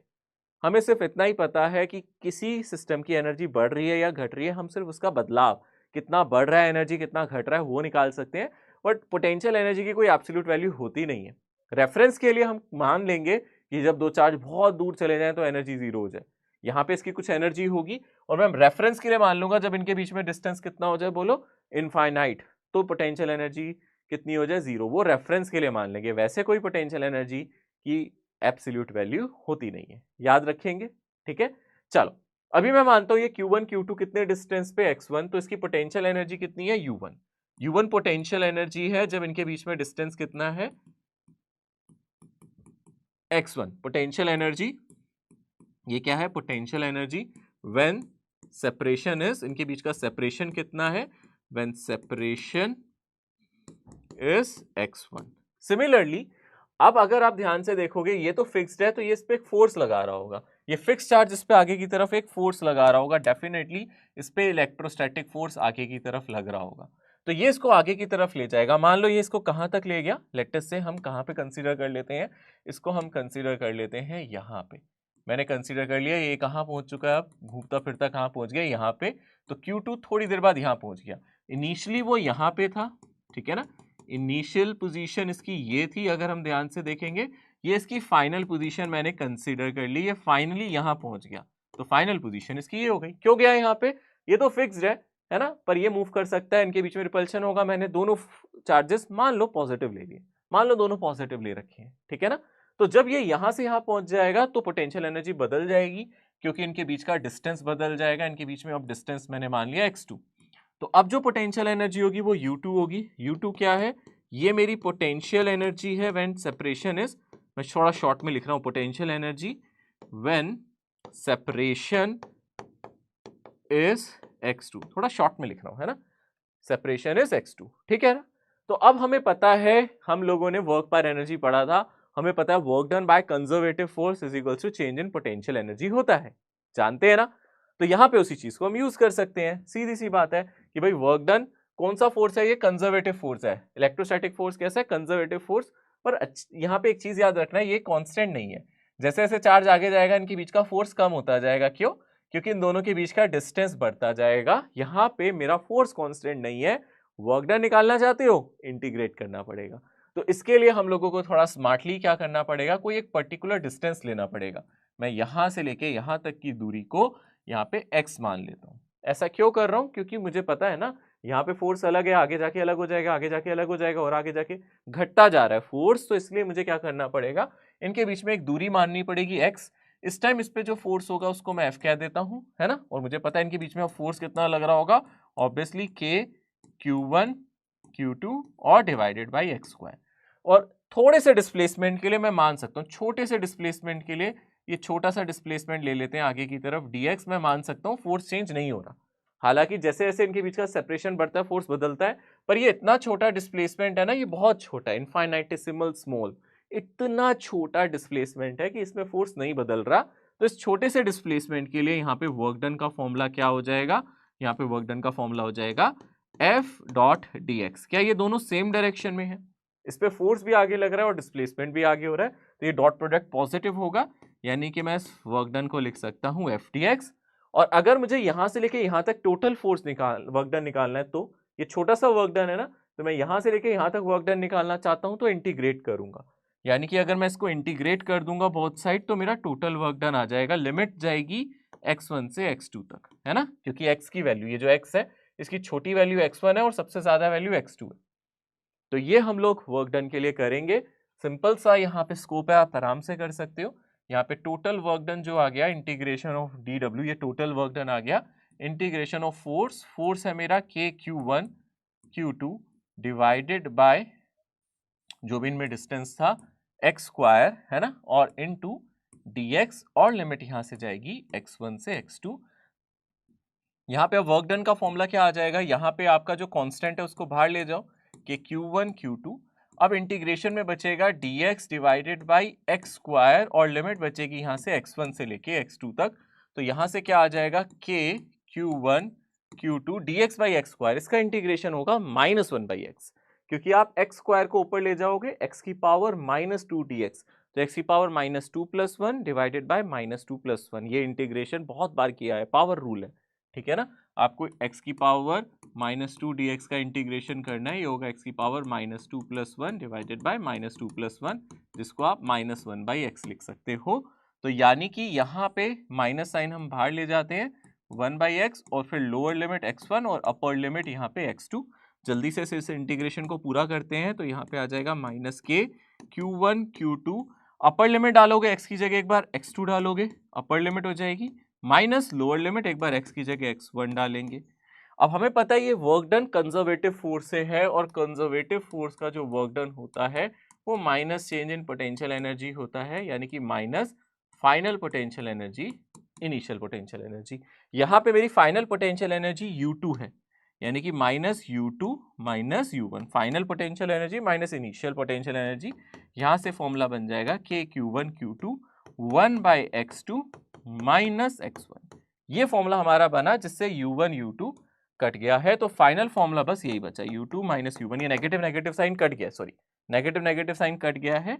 यहाँ से आया k Q1 Q2 1/x2 -1/x1, ये फाइनल फॉर्मूला है जिसको मैं यहाँ ब्रैकेट में कर देता हूँ ताकि आपको नजर आ जाए। मैं इसको पूरा कवर कर देता हूँ ताकि और अच्छे से दिख जाए आपको। ये मेरा फाइनल फॉर्मूला है और ये पोटेंशियल एनर्जी का नहीं है, ये चेंज इन पोटेंशियल एनर्जी का है। पोटेंशियल एनर्जी नहीं निकाल पाए हम, चेंज इन पोटेंशियल एनर्जी का फॉर्मूला हमने निकाला है, याद रखिए। और अगर हम ध्यान से देखें यहाँ पे अब सिंपली हमें चेंज इन पोटेंशियल एनर्जी का फॉर्मूला मिल गया है U2 - U1 which is K times Q1 Q2 1/x2 -1/x1। आप देख सकते हैं यहाँ पे एक एजम्पशन लेके हम चलते हैं, हम एज्यूम करके चलते हैं कि यहाँ पे जो मेरी फाइनल पोटेंशियल एनर्जी है यानी कि U2 को हम मान लेते हैं 0। कब? अगर x2 हो जाए मेरा इंफिनिटी। इसका क्या मतलब है? इसका मतलब है क्योंकि हम पोटेंशियल एनर्जी तो निकाल नहीं पाए, हम तो सिर्फ चेंज निकाल पाए कि वो बढ़ रही है या घट रही है। तो ऐसे में आसान बनाने के लिए हमने एक रेफरेंस यूज कर लिया कि जब उनके बीच में डिस्टेंस हो जाए इनफाइनाइट, जब चार्जेस इनफाइनाइट डिस्टेंस पे हो तो कोई पोटेंशियल एनर्जी नहीं होती, यानी कि जब हमारा फाइनल डिस्टेंस इनफाइनाइट हो जाएगा तो पोटेंशियल एनर्जी जीरो। x2 अगर इन्फिनिटी हो गया तो U2 जीरो। तो यहाँ पे अगर आप U2 को क्या डाल दोगे? जीरो, और x2 को क्या डाल दोगे? इन्फिनिटी।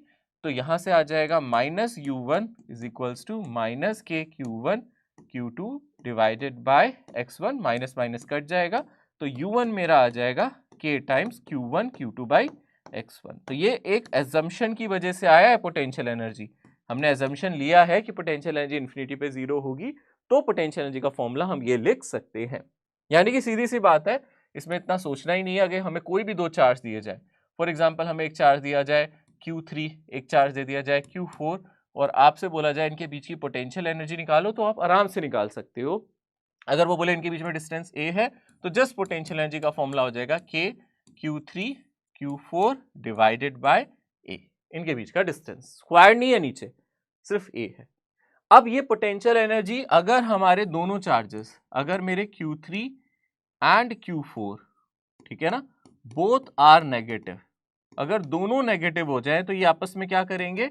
रिपल्शन करेंगे। यानी कि ये दोनों क्या करेंगे? रिपल्शन करेंगे। अगर ये दोनों नेगेटिव हो जाए तो इनका प्रोडक्ट तो पॉजिटिव होगा ना, नेगेटिव चार्जेस दोनों ही नेगेटिव हो गए, तो मेरी पोटेंशियल एनर्जी पॉजिटिव आएगी। यानी कि रिपल्शन में पॉजिटिव पोटेंशियल एनर्जी आती है।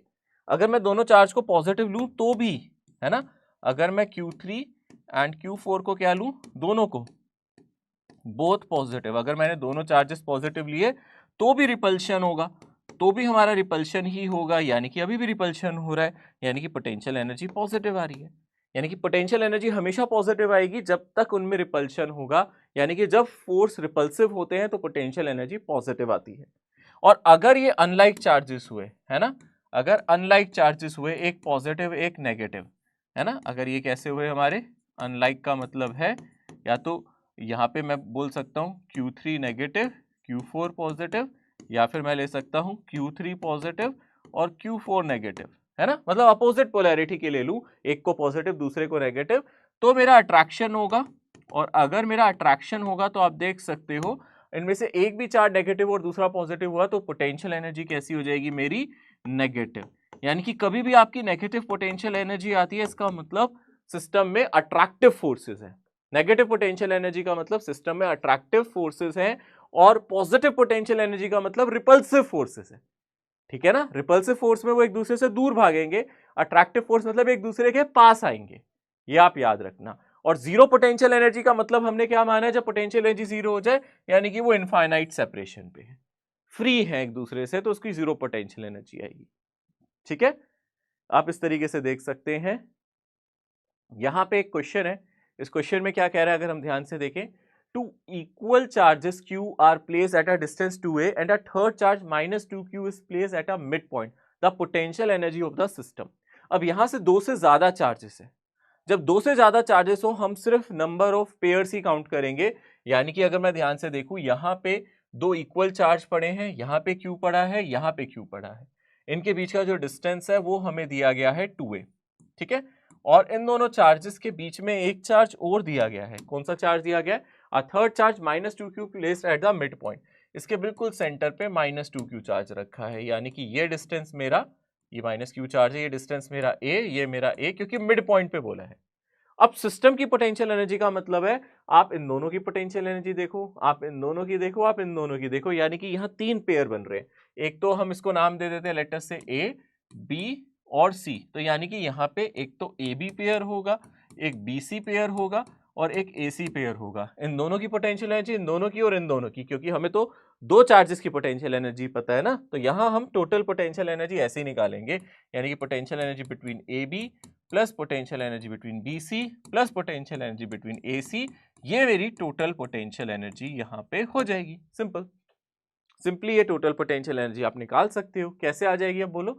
ए बी की पोटेंशियल एनर्जी कितनी हो जाएगी? उतनी ही बी सी की होगी। ए बी और बी सी सेम पेयर है, तो यानी कि अगर हम ध्यान से देखें जितनी ए बी की होगी उतनी ही बी सी की होगी, इसलिए मैं 2 से पहले ही मल्टीप्लाई कर देता हूँ। दो बार आएगी ना, जितनी इसकी उतनी इसकी। और कितनी आएगी यहाँ से? के टाइम्स प्रोडक्ट ऑफ चार्ज, एक है क्यू और दूसरा है -2q, और डिवाइडेड बाय इनके बीच में डिस्टेंस है a। ठीक है ना, ये आ गया। प्लस a और c के बीच की अगर बात करूं तो यहाँ पे आएगा ये पॉजिटिव एनर्जी आएगी। एक हो गया q, एक हो गया यहाँ पे कितना, दूसरा भी q, और इनके बीच का डिस्टेंस कितना है यहाँ पे 2a। इनके बीच का डिस्टेंस कितना है यहाँ पे आप देख सकते हो 2a। सो यहाँ पे ये टोटल पोटेंशियल एनर्जी हो गई। आप देख सकते हो जो कॉमन लिया जा सकता है वो है k Q square divided by a। यहाँ क्या बचा? 2 इंटू -2 यानी कि -4 है ना, और प्लस यहाँ पे कितना बचा है अगर आप ध्यान से देखोगे 1/2, यानी कि ये आ जाएगा एलसीएम -8 है ना, मतलब यहाँ एलसीएम 2 आ जाएगा, ये हो जाएगा -8 + 1 7, तो यहाँ से आ जाएगा -7/2 k Q square divided by a। ठीक है, ये मेरा आंसर आ जाएगा, यानी कि k की जगह हम 1/4 पाई एप्सिलॉन नॉट डाल देंगे तो ये ऑप्शन मैच कर जाएगा, यानी k की जगह उसकी वैल्यू डाल दो तो यहाँ से आ जाएगा Q square divided by 8 pi epsilon not a, है ना। 4 × 2 8 हो जाएगा ना, तो यहाँ पे ये वाला ऑप्शन बिल्कुल सही है। ठीक है, यहाँ पे टोटल पोटेंशियल एनर्जी आपकी नेगेटिव आ रही है, तो सिस्टम अट्रैक्ट कर रहा है एक दूसरे को, नेगेटिव पोटेंशियल एनर्जी आ रही है, बाउंडेड सिस्टम है। ठीक है ना, तो ये आप लोग याद रख सकते हैं, तीनों पेयर को हमने यहाँ पे ऐड किया। ऐसे ही एक क्वेश्चन यहाँ पे है, थ्री चार्जेस, आइडेंटिकल नहीं लिखा, 3 चार्जेस लिखा है, are placed at the vertex of a equilateral triangle as shown in the figure, for what value of q the electrostatic potential energy of a system is 0। तो सबसे पहले अगर आप ध्यान से देखोगे यहाँ हमें टोटल चार्जेस देखने हैं, एक ये है ए, ये है बी, ये है सी, अगर आप ध्यान से देख रहे हो।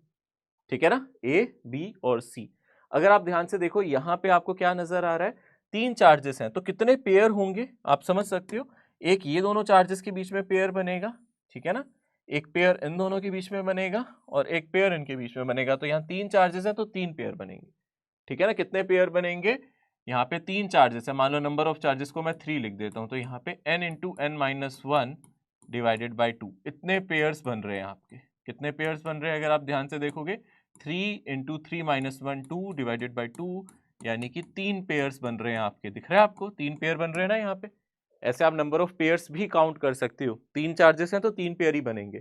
तो आप देखोगे यहाँ पे क्या पेयर बन रहा है, हम टोटल पोटेंशियल एनर्जी की यहाँ पे बात करें तो हम यहाँ से टोटल पोटेंशियल एनर्जी को अगर हम ध्यान से देखें तो हम सारे पेयर लिख सकते हैं। यहाँ पे ए बी वाला पेयर है ना, प्लस अगेन बी सी वाला पेयर, प्लस सी ए वाला पेयर, सारे पेयर्स को ले सकते हैं। यानी कि इन दोनों के बीच में पेयर में कितनी एनर्जी आएगी, इन दोनों में जो आएगी वही इन दोनों में आएगी, क्योंकि डिस्टेंस सेम है, यानी कि मैं 2 टाइम्स लिख सकता हूँ। तो 2 टाइम्स यहाँ से आ जाएगा k small q into capital Q divided by a, है ना। और अब तीसरा पेयर ये वाला हो गया, इसमें कितनी आएगी, प्लस के क्यू स्क्वायर डिवाइडेड बाई ए। बेटा ये पेयर 2 बार ले लिया मैंने, ये वाला और ये वाला सेम आंसर देगा ना, यानी ए बी और यहाँ पे बी सी दोनों से सेम आंसर आएगा, ए बी और बी सी सेम ही आंसर दे रहे हैं ना। तो यहाँ से कितना आ जाएगा ये यू टोटल आ जाएगा, और टोटल पोटेंशियल एनर्जी हमें क्वेश्चन में क्या दी है, 0 दी है, इसको 0 डालना है हमें, है ना। तो आप देख सकते हो यहाँ से जो कॉमन आप ले सकते हो उसको ले लो, के क्यू डिवाइडेड बाई ए को कॉमन ले लो, बचा क्या यहाँ से 2q। ठीक है ना, यहाँ से क्या बचा 2q, प्लस यहाँ पे क्या आ गया स्मॉल q, और ये आ गया 0। तो ये सारी चीज किस में चली गई, 0 में चली गई, यानी कि 2 capital Q plus small q मेरा होना चाहिए 0। तो यहाँ पे मुझे कैलकुलेट क्या करना था, यहाँ पे मुझे वैल्यू निकालनी थी कैपिटल Q की, तो कैपिटल Q आ जाएगा, राइट साइड ले जाओ, minus small q divided by 2, तो कैपिटल Q आ जाएगा minus small q divided by 2, fourth option. ठीक है, ऐसे हम टोटल पोटेंशियल एनर्जी निकाल सकते हैं।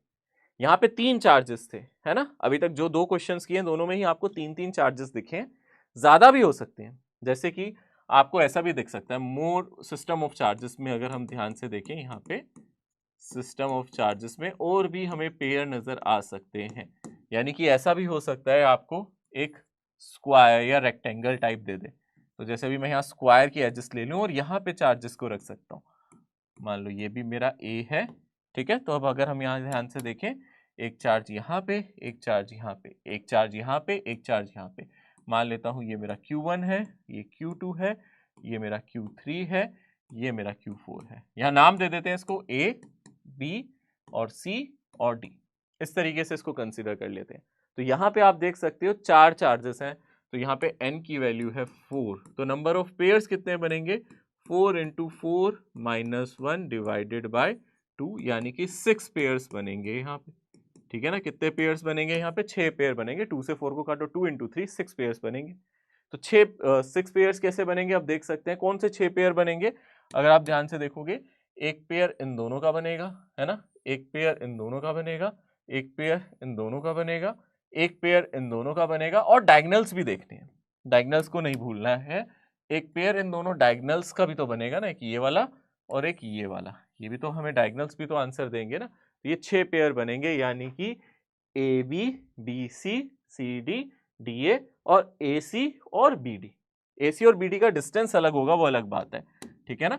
यहाँ पे अगर हम टोटल एनर्जी देखें तो एक तो साइड से आएंगी हमारी, एक हो गया ए बी, एक हो गया मेरा बी सी, एक हो गया मेरा सी ए, है ना, सॉरी सी डी, ये हो गया मेरा सी डी, प्लस एक मेरा हो गया डी ए, ये हो गया, और प्लस 2 डायगोनल वाली टर्म भी आएंगी। ये तो 4 साइड से आई, एक डायगोनल से आएगा ए सी और यहां से बी डी, डायगोनल वाली टर्म्स भी आ जाएंगी। तो अगर आप ध्यान से देखोगे यहाँ पे कितना आ गया, ए बी की वजह से कितना आ गया, आप देख सकते हो कि Q1 Q2 divided by A, plus फिर आएगा के Q2 Q3 divided by A, plus के Q3 Q4 divided by A, plus के Q4 Q1 divided by A, plus 2 diagonal वाली टर्म 1 और 3 वाली, यानी कि के Q1 Q3 divided by distance, इसमें a√2 है।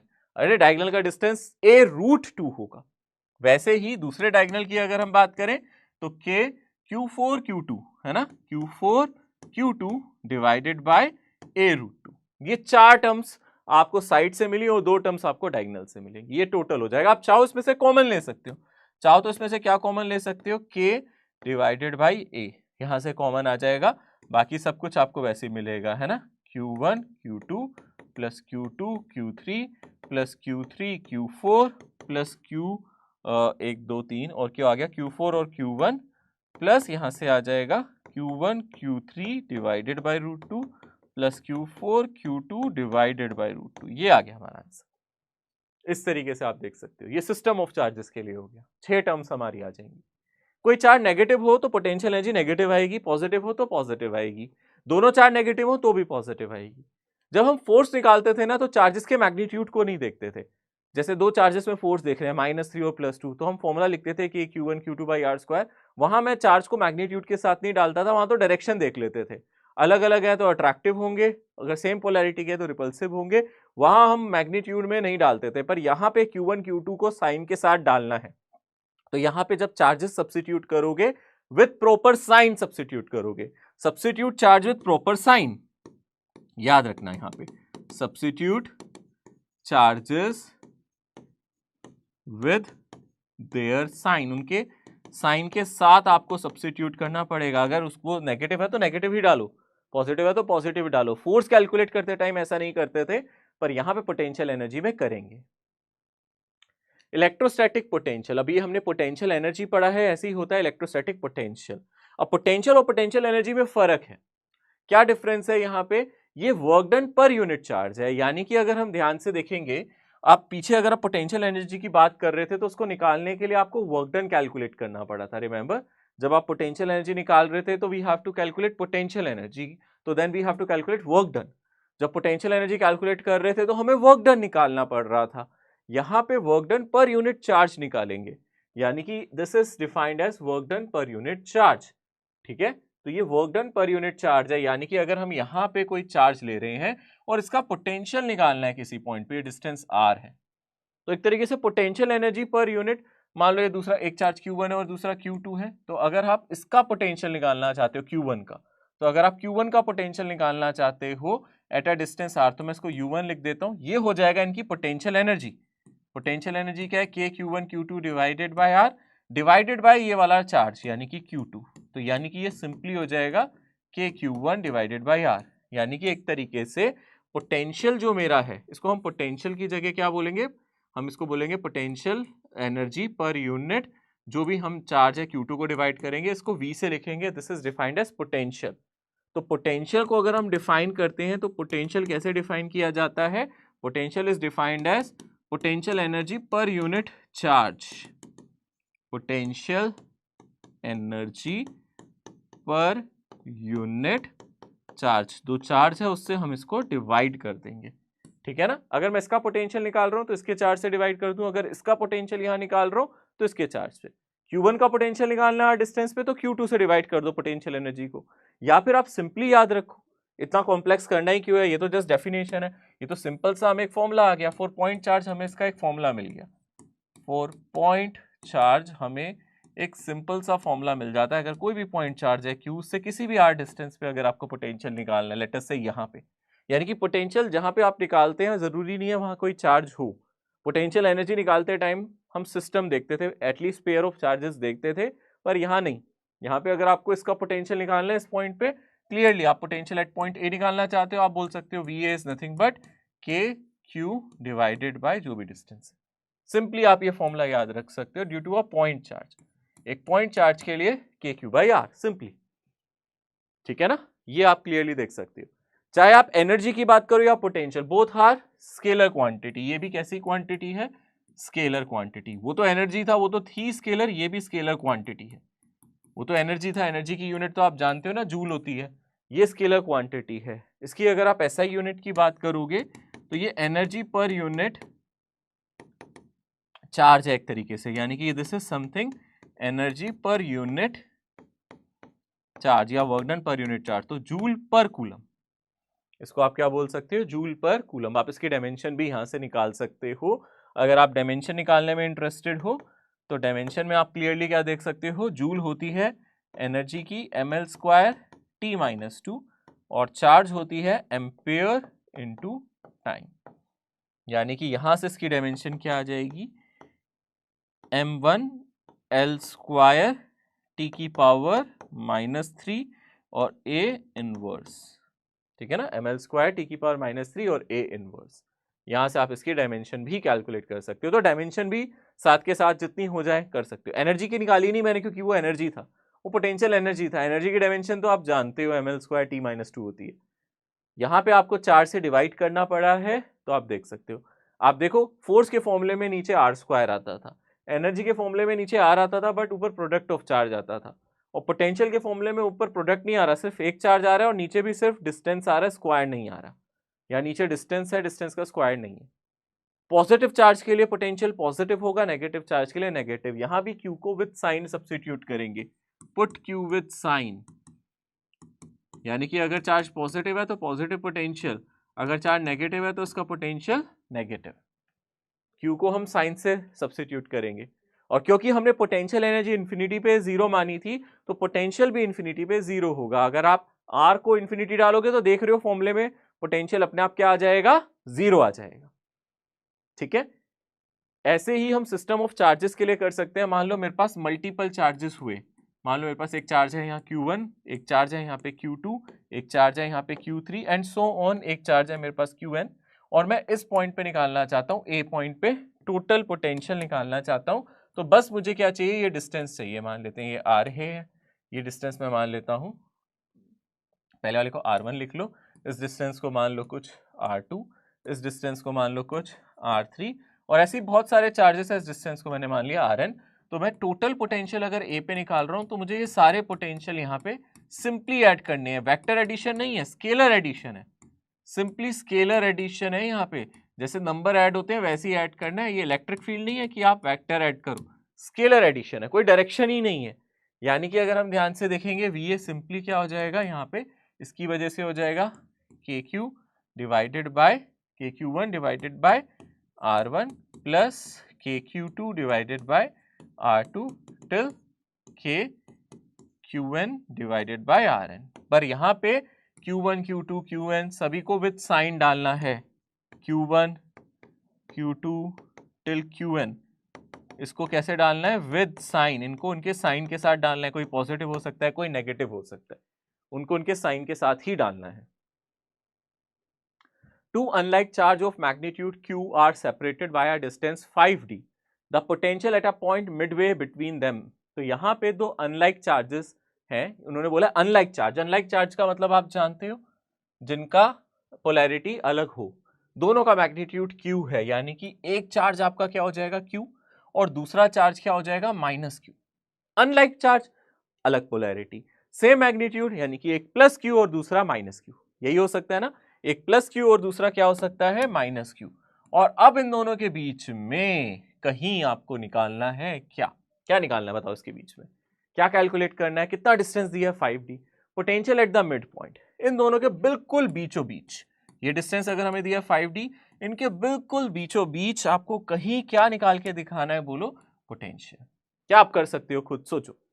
चलो बिना पेन उठाए सोच सकते हो इसका जवाब कैसे करेंगे, सोचो, दिमाग लगाओ, कुछ भी नहीं करना, बस सोचो। एक पॉजिटिव चार्ज है, एक नेगेटिव, इसका जितना पोटेंशियल यहाँ पॉजिटिव में होगा उतना ही पोटेंशियल इसका यहाँ नेगेटिव में होगा। डेफिनेटली जो मर्जी कर लो, यहाँ पे जो मेरा पोटेंशियल आएगा 0 ही आएगा, क्योंकि आप यहाँ निकाल लो, आपको पता है ये डिस्टेंस कितना है ना, पता है ना 2.5d। इजी है ना, आसान है ना। ये डिस्टेंस भी देखो कितना है, बोलो 2.5d है सर, दोनों ही डिस्टेंसेस 2.5d है।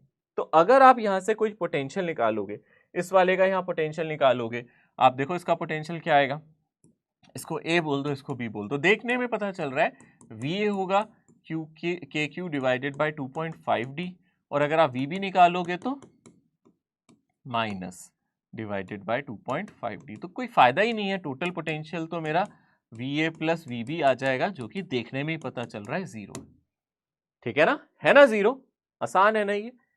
यानी कि अगर हमारे इक्वल एंड अपोजिट चार्ज पड़े हो, वैसे क्या बोलते हैं इक्वल एंड अपोजिट चार्ज को, पढ़ा है आप लोगों ने, ऐसा सुना है कुछ, equal and opposite charge separated by some distance, dipole बोलते हैं। तो ये एक तरीके से डाइपोल जैसा ही तो है, यानी कि डाइपोल हो गया और उसके एग्जैक्टली बीच में पूछ लोगे तो कोई मिलेगा थोड़े ना, डेफिनेटली यहाँ पे हमें क्या मिलेगा, पोटेंशियल 0। एक्चुअली आप ये कह सकते हो, अगर हमारे पास ये डाइपोल है, आप एक्चुअली ये कह सकते हो इक्वल एंड अपोजिट चार्ज है, जैसे कि यहाँ पे आपको डाइपोल नजर आ रहा है, एक पॉजिटिव चार्ज एक नेगेटिव चार्ज। तो इस पॉइंट पे पोटेंशियल एक्चुअली बिल्कुल मिड पॉइंट पे आपका पोटेंशियल क्या आएगा, 0 आएगा। एक्चुअली आप पूरा प्लेन देख सकते हो, इक्वेटोरियल प्लेन, यानी कि आप थोड़ा 3D विजुअलाइजेशन करोगे तो यहाँ पे एक प्लेन बनेगा, this is the equatorial plane, इसको हम इक्वेटोरियल प्लेन कहते हैं। इक्वेटोरियल प्लेन, इक्वेटोरियल प्लेन जानते हो कैसे दिखेगा, मैं दिखाता हूँ एक मिनट। ये इक्वेटोरियल प्लेन है। इक्वेटोरियल प्लेन का मतलब क्या है, आप ऐसे समझो जैसे कि भाई ये एक चार्ज यहाँ पड़ा है, एक चार्ज यहाँ पड़ा है। इक्वेटोरियल प्लेन का मतलब है, जैसे ये नोटबुक दिख रही है आपको, ऐसे नहीं पड़ी है, ऐसे पड़ी है, यहाँ इस तरीके से पड़ी है, ये इक्वेटोरियल प्लेन है। एक चार्ज इसके पीछे पड़ा है, एक चार्ज आगे पड़ा है। जितना डिस्टेंस, अगर मैं किताब पे यहाँ पे देखूँ, यहाँ से जितना डिस्टेंस होगा उतना ही इस चार्ज का भी यहाँ से डिस्टेंस होगा, यानी कि इक्वेटोरियल प्लेन है।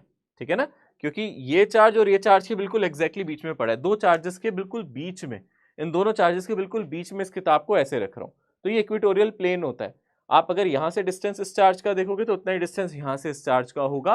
तो यानी कि जब डिस्टेंस दोनों सेम होंगे, चार्ज अपोजिट होंगे, तो जितना पोटेंशियल इसका यहाँ से होगा उतना ही पोटेंशियल यहाँ से नेगेटिव होगा, तो टोटल पोटेंशियल यहाँ पे 0 आएगा। तो इस पूरे प्लेन पे पोटेंशियल 0 है, इसको इक्वेटोरियल प्लेन कहते हैं। तो इक्वेटोरियल प्लेन पे पोटेंशियल क्या होगा, potential at this plane is 0, potential at equatorial plane is 0। इसी वजह से तो मेरा आंसर 0 आया है, इसी वजह से तो मेरा आंसर यहाँ पे 0 आया। ऑब्वियसली ये पॉइंट इक्वेटोरियल प्लेन पे लाई कर रहा है, बिल्कुल मिड में लाई कर रहा है, कुछ भी नहीं होगा, है ना। Relation between work done and change in potential, हाँ इससे काफी क्वेश्चन बनते हैं, वर्क डन और पोटेंशियल। देखो अभी हमने पोटेंशियल की बात की थी, आपको याद है, पोटेंशियल कुछ potential energy per unit charge type आ रहा था, यानी कि हम चेंज इन पोटेंशियल को भी हम लिख सकते हैं change in potential energy per unit charge, ऐसे आप समझ सकते हो, है ना। और अगर आप ध्यान से देखोगे यहाँ पोटेंशियल एनर्जी का चेंज आप जानते हो, यहाँ पे क्या है, डेल्टा यू का मतलब है change in potential energy. Delta we का क्या मतलब है, डेल्टा वी का मतलब है change in potential. Delta we का मतलब है चेंज इन पोटेंशियल, दो पॉइंट के बीच का पोटेंशियल डिफरेंस, ठीक है ना। इसी को आप पोटेंशियल डिफरेंस भी कह सकते हो, कोई बड़ी बात थोड़े ना, ऐसे लिख सकते हैं ना भाई, अरे चेंज इन पोटेंशियल यानी कि पोटेंशियल डिफरेंस, पोटेंशियल डिफरेंस, ऐसे इसको क्या बोलोगे, चेंज इन पोटेंशियल एनर्जी, या फिर आप इसको क्या बोलोगे, potential energy difference. Delta U का मतलब है चेंज इन पोटेंशियल एनर्जी, ये मेरा पोटेंशियल एनर्जी का चेंज है डेल्टा यू, ठीक है ना। क्यू क्या है, यहाँ पे एक चार्ज है, ठीक है। क्यू क्या है यहाँ पे, अगर हम ध्यान से देखेंगे एक चार्ज है, इसको हम ऐसे भी लिख सकते हैं, this is defined as work done per unit charge. ये वर्क डन हमारे कैसे फोर्स की वजह से, अगर हम ध्यान से देखेंगे, this is not by electrostatic force. Electrostatic force are conservative, but ये इलेक्ट्रोस्टैटिक फोर्स नहीं है, ये एक्सटर्नल फोर्स है। इलेक्ट्रोस्टैटिक फोर्स के अगेंस्ट जो आप वर्क करोगे, क्योंकि work done by electrostatic force यानी कि कंजर्वेटिव फोर्स होता है माइनस डेल्टा यू। जैसे दो चार्जेस के बीच में इलेक्ट्रोस्टैटिक फोर्स लग रहा है, उसका वर्क डन क्या होगा, माइनस डेल्टा यू। बट अगर आप उसके अगेंस्ट वर्क करोगे यानी कि work done by external force की बात करोगे, तो वो डेल्टा यू हो जाएगा। यानी कि जो वर्क डन हम कर रहे हैं, एक्सटर्नल का मतलब ये वर्क हम कर रहे हैं, और इसका मतलब जो कंजर्वेटिव कर रहा है। तो हम जब यहाँ वर्क डन लिखते हैं ना, तो ज्यादातर ये वर्क डन क्या होता है, जो हमें करना पड़ेगा, एक्सटर्नल एजेंसी को करना पड़ेगा। ये हमारा हो जाएगा फॉर्मूला, आप देख सकते हो, work done per unit charge. यानी कि आप यहाँ से वर्क डन का फॉर्मूला लिख सकते हो Q डेल्टा V। बहुत ही क्रूशियल, बहुत ही इंपॉर्टेंट फॉर्मूला है ये, ठीक है ना। वर्क डन ये क्या है, अगर हम ध्यान से देखेंगे, ये वर्क बाय एक्सटर्नल फोर्स होगा, ये एक्सटर्नल फोर्स का वर्क डन है, ठीक है ना। ये एक्सटर्नल फोर्स का हमारा वर्क डन है, याद रखना। अच्छा, मैं आपकी थोड़ी सी एक मदद करता हूं कि जब क्वेश्चन आएंगे तो इसको कैसे करना है। याद रखना, कोई भी सवाल आ जाए इससे रिलेटेड, उसमें आप लोग हमेशा क्या करोगे, जब भी आप वर्क डन निकालने की कोशिश करोगे, आपको एक वहां चार्ज नजर आएगा, वो क्यू चार्ज आप समझना, ये मूवेबल चार्ज होगा, जिसको मूव कर सकते हो, जो इधर से उधर मूव कर रहा होगा, मूवेबल चार्ज। मूवेबल चार्ज का मतलब है, आप देखोगे उस क्वेश्चन में बोलेगा इस चार्ज को यहां से यहां ले जाओ, इस चार्ज को यहां से यहां ले जाओ, तो आप समझ जाना वो ये वाला चार्ज है। इसका पोटेंशियल निकालने में कोई रोल नहीं होगा, इसका पोटेंशियल से कुछ लेना देना नहीं होगा।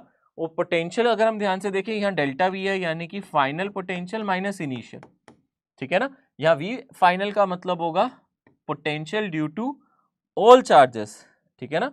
Final potential due to all charges, इसका मतलब होगा सिस्टम में अगर हम ये लगा रहे हैं तो final potential due to all charges except, कौन से चार्ज को नहीं देखना है हम लोगों को, एक्सेप्ट क्यू, क्यू को नहीं देखना है। ऐसी वी इनिशियल का मतलब होगा initial potential due to all charges.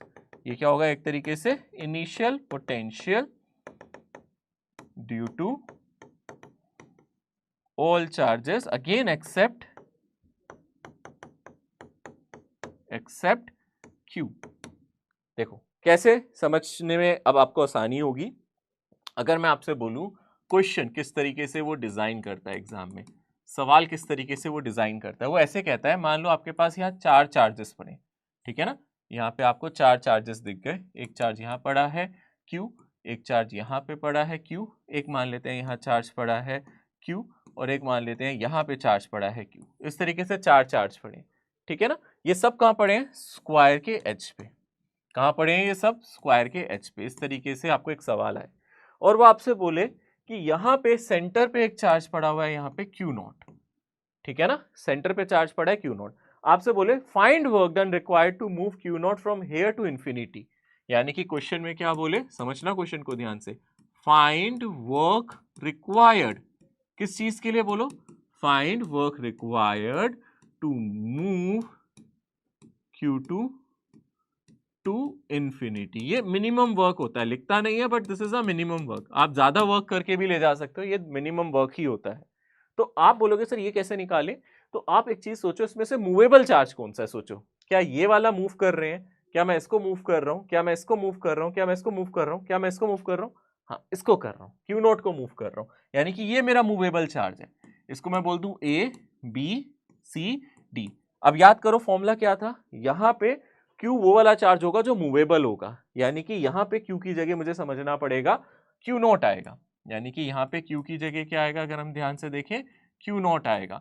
अब potential final minus potential initial, final potential का मतलब है इन सभी की वजह से पोटेंशियल मुझे कहाँ निकालना है, इन्फिनिटी पे। इन सभी चार्जेस की वजह से मुझे पोटेंशियल कहाँ निकालना है, जल्दी से बोलो, इन्फिनिटी पे। यानी कि इन्फिनिटी पे क्या पोटेंशियल होगा, इसका पोटेंशियल इन्फिनिटी पे जीरो, इसका पोटेंशियल भी इन्फिनिटी पे जीरो, क्योंकि किसी भी चार्ज का पोटेंशियल इन्फिनिटी पे क्या होता है, जीरो होता है। यानी कि VF तो मेरा जीरो हो जाएगा ना, VF तो मेरा क्या हो जाएगा, आप देख सकते हो जीरो, क्योंकि फाइनल पोटेंशियल मेरा क्या हो जाएगा, जीरो हो जाएगा। समझ में आ रहा है, फाइनल पोटेंशियल मेरा कितना हो जाएगा, यहाँ पे जीरो हो जाएगा। ठीक है, और इनिशियल पोटेंशियल की अगर मैं बात करूं, अगर आप ध्यान से देखोगे ये डिस्टेंस कितना होगा, सोचो, यहां से लेके यहां तक की दूरी, डायगोनल का आधा, डायगोनल होता है a√2, उसका आधा a/√2 होता है। ये डिस्टेंस भी यहां से यहां तक a/√2, ये डिस्टेंस भी यहां से यहां तक a/√2, ये डिस्टेंस भी यहां से यहां तक a/√2, बाय आएगा, डिवाइडेड बाय आएगा, a divided by √2, a divided by √2, a divided by √2। तो सभी का डिस्टेंस सेंटर से a डिवाइडेड बाय √2 है। इसका पोटेंशियल यहाँ पे निकाल लो, इसका यहाँ पे निकाल लो, इसका यहाँ पे निकाल लो, इसका यहाँ पे निकाल लो, क्या चारों का पोटेंशियल सेम होगा?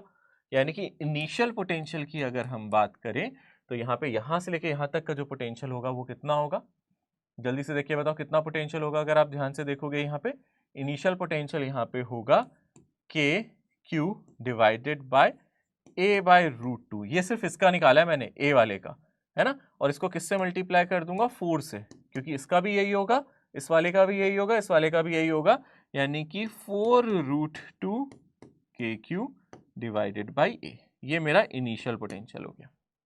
ठीक है ना, ये क्या हो गया मेरा, एक तरीके से इनिशियल पोटेंशियल हो गया, राइट। ठीक है, अब अगर आप वर्क डन की यहाँ पे बात करोगे तो वर्क डन का फॉर्मूला क्या हो जाएगा, अगर आप यहाँ से वर्क डन निकालने की कोशिश करोगे तो वर्क डन का फॉर्मूला यही, Q not final potential minus initial. और ऑब्वियसली आपसे आंसर में वो मैग्नीट्यूड ही पूछेगा, आप इसका मैग्नीट्यूड निकाल लेना, Q2 टाइम्स ऑब्वियसली यहाँ पे 0 माइनस 4√2 KQ डिवाइडेड बाई, अगर a आ रहा है तो अगर आपसे मैग्नीट्यूड पूछा है, अगर साइन के साथ लिखना हो तो साइन के साथ लिखना, बट यहाँ पे आपको साइन नहीं लिखना है, यहाँ पे डायरेक्टली बस मैग्नीट्यूड निकालना है, तो आप ऐसे निकालना। क्वेश्चन में अगर साइन दिया ऑप्शन में तो साइन के साथ, अगर मैग्नीट्यूड पूछा हो तो बस आप पॉजिटिव लिख देना। अगर आपसे साइन के साथ पूछा जाए आंसर तो वो भी लिख सकते हो, अदरवाइज अगर आपसे मैग्नीट्यूड पूछा जाए तो आप एग्जैक्टली ऐसे लिख सकते हो। यहाँ नेगेटिव साइन भी आ सकता है। ऐसा क्यों आ रहा है, नेगेटिव आंसर क्यों आ रहा है, क्योंकि इसकी फाइनल पोटेंशियल एनर्जी कम है, इनिशियल पोटेंशियल एनर्जी ज्यादा है।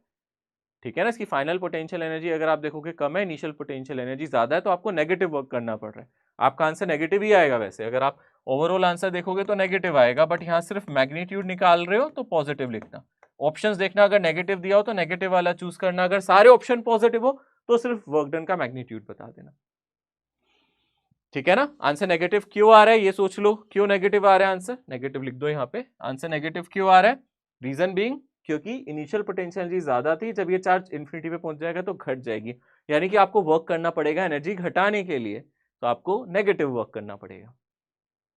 ठीक है, इस तरीके का सवाल आ सकता है, आप देख सकते हो। यहाँ पे एक क्वेश्चन है, एक सिंपल सवाल है, इसको देखो ध्यान से। यहाँ पे क्वेश्चन में क्या कह रहा है, यहाँ पे कह रहा है work done in carrying an electric charge Q1 once around a circle of radius capital R with a charge Q2 at the center of circle। कहने का मतलब है एक चार्ज Q2 है जो सर्कल के सेंटर पे पड़ा है, ऐसे। ठीक है ना, एक चार्ज Q2 है जो सर्कल के सेंटर पे पड़ा है, और एक चार्ज अगर आप ध्यान से देखोगे यहाँ पे मेरा Q1 है। ठीक है, वो कह रहा है work done in carrying an electric charge Q1 को यहाँ से उठा के पूरा सर्कल घुमाना है, Q1 को यहाँ से उठा के ले जाना है, ऐसे ले जाना है, ऐसे ले जाना है, और घुमा के पूरा सर्कल ले जाके वापस यहीं लेके आना है। लोकेशन मान लो ये A है, यहीं ले जाना है। सर्कल का रेडियस मान लो कुछ, वो कितना दिया गया है R, तो Q1 को उठा के घुमाते फिराते यहीं ले जाना है। कितना वर्क डन करना पड़ेगा? अब यहाँ मूवेबल चार्ज कौन सा है ये सोचो, मूवेबल चार्ज कौन सा है, वो ये है, ये चार्ज मूवेबल है ना। और दूसरा जो चार्ज है उसका पोटेंशियल निकालना पड़ेगा, जो मूवेबल है उसका पोटेंशियल नहीं निकालते। बाकी दो ही चार्ज है सिस्टम में, पीछे वाले क्वेश्चन में तो ज्यादा थे ना, पीछे वाले क्वेश्चन में 5 चार्ज थे, ये मूवेबल था तो इसको पोटेंशियल में नहीं रखना था, बाकी सब मूवेबल नहीं थे तो उन सबका पोटेंशियल मुझे इनिशियल पोजीशन पे निकालना था, फाइनल पे निकालना था। जो मूवेबल नहीं होते उनका पोटेंशियल निकालते हैं इनिशियल और फाइनल पे, वो VF/VI होता है, और जो मूवेबल होता है उसको बस यहाँ मल्टीप्लाई करना होता है Q नॉट वाली जगह। ठीक है ना, अब हमारे इस केस में मूवेबल चार्ज कौन सा है? ये जिसको मूव कर सकते हो, जिसको इधर उधर ले जा सकते हो। यानी कि अगर आप यहाँ वर्क डन निकालोगे तो मूवेबल चार्ज मेरा Q1 है। अब आप निकालोगे final potential minus initial potential. अगर आप ध्यान से देखो तो Q1 को मल्टीप्लाई करना है, फाइनली का है वो यहाँ पे, इनिशियली भी का है यहाँ पे, है ना। किसका पोटेंशियल निकालना है यहाँ पे? Q2 का। Q2 का फाइनल पोटेंशियल क्या होगा? KQ/R, और इनिशियल पोटेंशियल भी यहाँ पे क्या होगा? KQ/R, है ना, KQ2/R, KQ2/R। समझो ध्यान से, कहाँ पोटेंशियल चाहिए मुझे? यहाँ पे चाहिए। किसका चाहिए? जो चार्ज मूव नहीं कर रहा, एक ही चार्ज है यहाँ पे। Q2 का पोटेंशियल यहाँ क्या होगा? यानी कि यहाँ पे V फाइनल अगर ध्यान से देखा जाए वो भी क्या होगा? KQ2/R। और अगर मैं इनिशियल पोटेंशियल भी देखूं तो वो KQ2/R ही है। अरे इसी का पोटेंशियल आप यहाँ निकाल रहे हो इनिशियली, इसी का पोटेंशियल निकाल रहे हो फाइनली, क्योंकि ये चार्ज घूम फिर के यहीं आ रहा है, कोई पोटेंशियल डिफरेंस है ही नहीं। V फाइनल और V इनिशियल यहाँ पे एक्चुअली सेम हो गए, इसलिए यहाँ पे क्या आ जाएगा? 0, यानी कि कोई वर्क डन नहीं होगा, कोई वर्क डन नहीं होगा। ठीक है, इंटरेस्टिंग है क्वेश्चन। पर इससे भी इंटरेस्टिंग बात ये है, यहाँ पे अगर आपको ऐसा लगता है क्योंकि डिस्प्लेसमेंट 0 हो गया इसलिए वर्क डन 0 है, तो आप गलत सोच रहे हो। इवन अगर वो क्वेश्चन में बोलता Q1 को यहाँ से उठा के यहाँ ले जाना है, मान लो मैं क्वेश्चन बदल दूं, वो बोल देता यहाँ तक ले जाना है, मान लो 60 डिग्री तक ले जाना है, ठीक है ना, वो बोलता है नहीं जी यहाँ से उठा के यहाँ ले जाना है, क्या अब वर्क डन करना पड़ेगा? अब भी नहीं करना पड़ेगा। अब भी Q2 का पोटेंशियल यहाँ पे देखो कितना होगा, यहाँ पोटेंशियल कितना होगा Q2 का? KQ2/R। और Q2 का पोटेंशियल यहाँ पे कितना होगा? अभी भी KQ2/R होगा। अरे डिस्टेंस तो आ रही है ना यहाँ तक भी, अरे हाँ, और Q1 into change in potential अभी भी 0 होगा। यानी कि इसको अगर मैं सेम डिस्टेंस पे यहाँ घुमा रहा हूँ, क्योंकि इन दोनों के बीच का डिस्टेंस बदल नहीं रहा हूँ, इन दोनों के बीच का डिस्टेंस नहीं बदल रहा हूँ, तो Q2 का पोटेंशियल पहले भी उतना था यहाँ पे, अब भी उतना है। Q2 का पोटेंशियल इस पूरे सर्कल पे हर जगह सेम है। ये पूरे सर्कल पे पोटेंशियल एक्चुअली फिक्स्ड है, वो कितना है? KQ2/R। किस चार्ज का? Q2 चार्ज का। तो यानी कि इस सर्कल पे मैं चार्ज को कहीं भी रख दूं, मेरा वर्क डन 0 होगा। तो यानी कि यहाँ वर्क डन इसलिए 0 नहीं है कि सर्कल पूरा हो गया इसलिए वर्क डन 0 नहीं हुआ।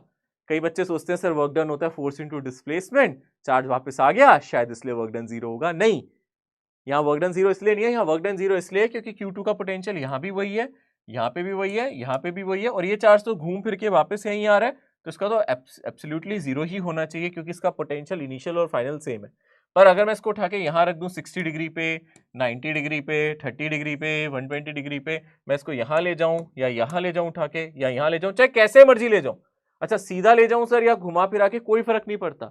मैं इसको उठाऊं, ऐसे घुमाऊं फिराऊं और उठा के यहाँ रख दूं, या फिर ऐसे उठाऊं और घुमाऊं, इधर से उठा के लेके जाऊं, ऐसे ऊपर नीचे ले जाके फिर यहाँ रख दूं, फर्क नहीं पड़ता। Work done independent of path है, यानी कि किसी भी केस में अगर मैं चार्ज को उठा के यहाँ यहाँ यहाँ कहीं भी रखूं, मेरा वर्क डन यहाँ पे 0 ही होगा। यहाँ पे मेरा वर्क डन हर केस में 0 ही होगा। तो यानी कि इसका आंसर पहले हम मार्क कर देते हैं 0। Okay, if 20 joule of work has to be done to move an electric charge 4 coulomb from a point where potential is 10 volt to another point where potential is V volt, then find the value of V। यानी कि यहाँ पे V initial हमें दिया है 10 volt, क्योंकि वो बोल रहा है यहाँ पे हम क्या कर रहे हैं, from a point where potential is 10 volt, और इससे कहाँ ले जा रहे हैं, जहाँ पे पोटेंशियल मेरा कितना है, V वोल्ट। तो V इनिशियल 10 वोल्ट है, V फाइनल मेरा V वोल्ट है। यानी कि वर्क डन अगर हमें करना है तो मूवेबल चार्ज, जो भी चार्ज मूव हो रहा है, into final potential minus initial potential. तो यहाँ पे अगर हम ध्यान से देखेंगे, वर्क डन दिया है क्वेश्चन में 20 जूल, और चार्ज हम लोगों को दिया है 4 कूलम, और फाइनल पोटेंशियल मुझे पता है V, इनिशियल पोटेंशियल मैं जानता हूँ वो मेरे पास कितना है 10, ये 4 और ये कितना चला जाएगा 5, तो ये आ जाएगा V माइनस 10, तो V की वैल्यू हो जाएगी यहाँ से 15 वोल्ट। ये फोर्थ ऑप्शन, ठीक है ना। इस तरीके से आप इसको कैलकुलेट कर सकते हैं। अगला क्वेश्चन क्या कह रहा है यहाँ पे, अगर हम ध्यान से देखें, two charges of 10 microcoulomb are place at the corners A and B of an equilateral triangle of side 0.5 in air. The electric potential at third vertex. Easy question है। यहाँ पे सबसे पहले हम लोगों को डायग्राम बनाना है। मैंने आपको पहले ही कहा था जब क्वेश्चन में फंस जाओ ना तो सबसे जरूरी है डायग्राम बना लो। देखो आधी टेंशन खत्म हो जाती है। मेरे साथ तो ये है, मतलब मैं जब एग्जाम देने जाता था, कुछ नहीं समझ में आता था ना, तो एटलीस्ट डायग्राम बनाता, तो क्या कई बार क्या होता है ना, डायग्राम बना के चीजें दिखने लगती है, सिनेरियो दिखने लगता है ना, समझ में आ जाता है अच्छा हम किस चीज की बात कर रहे हैं। तो एक एक करके छोटी छोटी कड़ियों को जब आप जोड़ते हो तो आपकी पूरी चेन तैयार हो जाती है। उस चेन से फिर आप मजबूती बना सकते हो, फिर आपका कंट्रोल है उस पे। तो यहाँ पे पूरी चेन बनाओ, एक छोटे-छोटे हिस्सों को क्वेश्चन के जोड़ो और डायग्राम बना दो, तो हो जाएगा। जैसे यहाँ पे उसने बोला इक्विलैटरल ट्रायंगल है, इक्विलैटरल ट्रायंगल में उसने बोला कॉर्नर्स है ए बी, मैं मान लेता हूँ एक ये है, एक बी है और एक सी है, ठीक है। और यहाँ पे जो साइड लेंथ वो दे रखी है हम लोगों को, a इज इक्वल्स टू कितनी दे रखी है, 0.5 मीटर, यानी कि तीनों साइड्स मेरी 0.5 मीटर्स की होंगी। तीसरी वाली साइड भी 0.5 मीटर की होगी, ठीक है। अब वो क्या कह रहे हैं, यहाँ पे दो चार्जेस रखे गए हैं 10 माइक्रोकूलम के, यहाँ भी हमने 10 माइक्रोकूलम का रखा हुआ है, ठीक है। 1 सेकेंड, यहाँ भी मैंने 10 माइक्रोकूलम का रखा है, यहाँ भी 10 माइक्रोकूलम का है, ठीक है। याद रखना है, यहाँ हम पोटेंशियल निकालेंगे, कहाँ निकाल रहे हैं, सी पे। तो आपको यहाँ वेक्टर एडिशन नहीं करना है। जब हम इलेक्ट्रिक फील्ड निकालते थे तो ऐसे और ऐसे निकाल के हम वेक्टर एडिशन करते थे, वो चीज यहाँ नहीं करनी है, ये स्केलर क्वांटिटी है। गलती मत कर देना, मैंने बहुत बार देखा है बच्चों को ये गलती करते हुए, ये बहुत कॉमन एरर है। हम इलेक्ट्रिक फील्ड पढ़ते हैं और वहां पे हमें वेक्टर रिजल्टेंट निकालने की इतनी गंदी आदत पड़ती है। पहले तो आदत नहीं होती, पहले तो वेक्टर में सिखा सिखा के हम थक जाते हैं कि भैया ये वेक्टर है, इनको डायरेक्टली ऐड नहीं करना है। वेक्टर में 6 + 8 हर बार 14 नहीं होता है ना। पहले तो ये आदत नहीं डाल छूटती, फिर जब ये आदत पड़ जाती है तो हर बार वेक्टर लगाने लग जाते हैं। आप लोग ऐसे देखने लगोगे, अच्छा ये प्लस है, ऐसे है, इसका रिजल्टेंट निकालो। अरे नहीं भाई, ये स्केलर है, डायरेक्टली ऐड होगा। यानी कि ए का पोटेंशियल सी पे निकालो, बी का पोटेंशियल सी पे निकालो, यानी कि V A plus V B, simple है ना। और दोनों का पोटेंशियल सेम होगा, ट्वाइस कर दूं, के क्यू डिवाइडेड बाई ए, यही होगा ना, मतलब 2 टाइम्स के की जगह 9 × 10 की पावर 9। चार्ज कितना है मेरा, 10 माइक्रोकूलम, तो 10 × 10 की पावर -6, 10 माइक्रोकूलम तो यही हो गया ना, 10 × 10 की पावर -6। और डिस्टेंस कितना है, 0.5 है ना, डिस्टेंस है मेरा 0.5, तो 0.51 और ये हो जाएगा 4 टाइम्स चला जाएगा, ये हो जाएगा 4 × 9 36 है ना, 4 × 9 कितना हो गया 36, ये हो गया बचा कितना, यहाँ हो गया 10 की पावर 10 -4 यानी कि 10 की पावर 10 - 6 यानी कि 4, यानी कि 3.6 × 10 की पावर 5 आप लिख सकते हो। कौन सा आंसर ठीक है यहाँ पे, 36 × 10 की पावर 4 है ऑप्शन में, तो यही लिख दो, यही लिख दो, फर्स्ट ऑप्शन सही है। इजी है, ये भी आसान क्वेश्चन है। Okay, relation between electric field and potential, electric field और पोटेंशियल आपस में रिलेटेड है, इनके बीच में एक रिलेशन है, एक फॉर्मूला है जिससे आप इनको आपस में रिलेट कर सकते हो। इलेक्ट्रिक फील्ड और पोटेंशियल दो अलग अलग चीजें हैं, बट ये रिलेटेड है। आप इतना समझना, जब चार्जेस को पढ़ा गया ना, जब चार्जेस को समझा गया, तो इसको दो तरीके से समझने की कोशिश की गई। एक तो उसके फील्ड के द्वारा, इलेक्ट्रिक फील्ड है ना, जो कि एक वेक्टर क्वांटिटी थी, जो हमें डायरेक्शन की नॉलेज देती थी। और दूसरा होता है उसकी स्केलर फील्ड, यानी कि हम लोग स्केलर फील्ड का मतलब पोटेंशियल कहते हैं, यानी पोटेंशियल और पोटेंशियल एनर्जी की टर्म्स में उसको सीखा गया, जो स्केलर क्वांटिटी है। तो इलेक्ट्रिक चार्ज के बारे में जब समझना चाहा तो उसको एक वेक्टर क्वांटिटी यानी इलेक्ट्रिक फील्ड से समझा गया, दूसरा पोटेंशियल यानी कि एक स्केलर क्वांटिटी से समझा गया, और ये दोनों क्वांटिटी आपस में रिलेटेड है। और इसका रिलेशन बहुत आसान है, कैसे आप देख सकते हो, क्योंकि आपको पता है work done by conservative force हम जानते हैं, यानी कि इलेक्ट्रोस्टैटिक फोर्स यहाँ कंजर्वेटिव फोर्स है, ये होता है minus change in potential energy. और minus change in potential energy का मतलब क्या है, अगर हम ध्यान से देखेंगे, हम लिख सकते हैं बेसिकली यहाँ पे क्या कंसीडर कर सकते हैं, ऑब्वियसली इस थ्योरम को यूज कर सकते हैं, यानी कि मैं ऐसे भी लिख सकता हूँ minus change in potential energy is equals to work done, और वर्क डन को हम लिख सकते हैं फोर्स डॉट डिस्प्लेसमेंट, लिख सकते हैं फोर्स डॉट डिस्प्लेसमेंट, यही तो हो जाएगा ना वर्क डन का फॉर्मूला। और अगर मैं दोनों साइड इसको चार्ज से डिवाइड कर दूं तो सोचो क्या आ जाएगा, दोनों साइड चार्ज से डिवाइड कर दूं तो यहां से आ जाएगा minus potential difference, potential energy से हम पोटेंशियल डिफरेंस पे आ जाएंगे, और ये किसके इक्वल हो जाएगा, फोर्स डिवाइडेड बाय चार्ज, ये हो जाएगा इलेक्ट्रिक फील्ड। समझ रहे हो आप ध्यान से, यहाँ पे हम जानते हैं यू मेरा पोटेंशियल है, पोटेंशियल एनर्जी है, एक्चुअली यू क्या है मेरी पोटेंशियल एनर्जी है, और potential energy per unit charge potential होता है, V मेरा यहाँ पे पोटेंशियल है, E मेरी इलेक्ट्रिक फील्ड है, ठीक है ना, E क्या मेरी इलेक्ट्रिक फील्ड है। यहाँ पे हम इसको डिफरेंशिएशन में भी लिख सकते हैं, आप माइनस डेल्टा V को इंटीग्रेशन ऑफ dV भी लिख सकते हो, ये फॉर्मूला बन जाएगा E डॉट डी आर, और यहीं से अगर आप इंटीग्रेशन का साइन हटा देते हो तो आप लिख सकते हो, या फिर आप इस तरीके से भी एक्सप्रेस कर सकते हो, यहाँ पे डेल्टा V को भी आप लिख सकते हो minus E dot D R, minus integration of E dot D R, आप ऐसे भी लिख सकते हो, या फिर सिंपली आप एक काम कर सकते हो, अगर आपको इलेक्ट्रिक फील्ड निकालना है तो आप इसको लिखते हो minus dow by dow x by dow V by dow x i cap minus dow V by dow y j cap minus dow V by dow z k cap. यानी कि electric field को integrate करके potential difference निकाल सकते हो। Electric field को integrate करके आप पोटेंशियल डिफरेंस निकाल सकते हो और पोटेंशियल को डिफरेंशिएट करके आप इलेक्ट्रिक फील्ड, एक दूसरे के वाइस वर्सा है। और इस डिफरेंशिएशन को हम पार्शियल डिफरेंशिएशन कहते हैं। इसको हम क्या बोलते हैं? Partial derivative. This is not simple differentiation, this is partial derivative. ठीक है ना, ये हमारा पार्शियल डेरिवेटिव कहलाता है।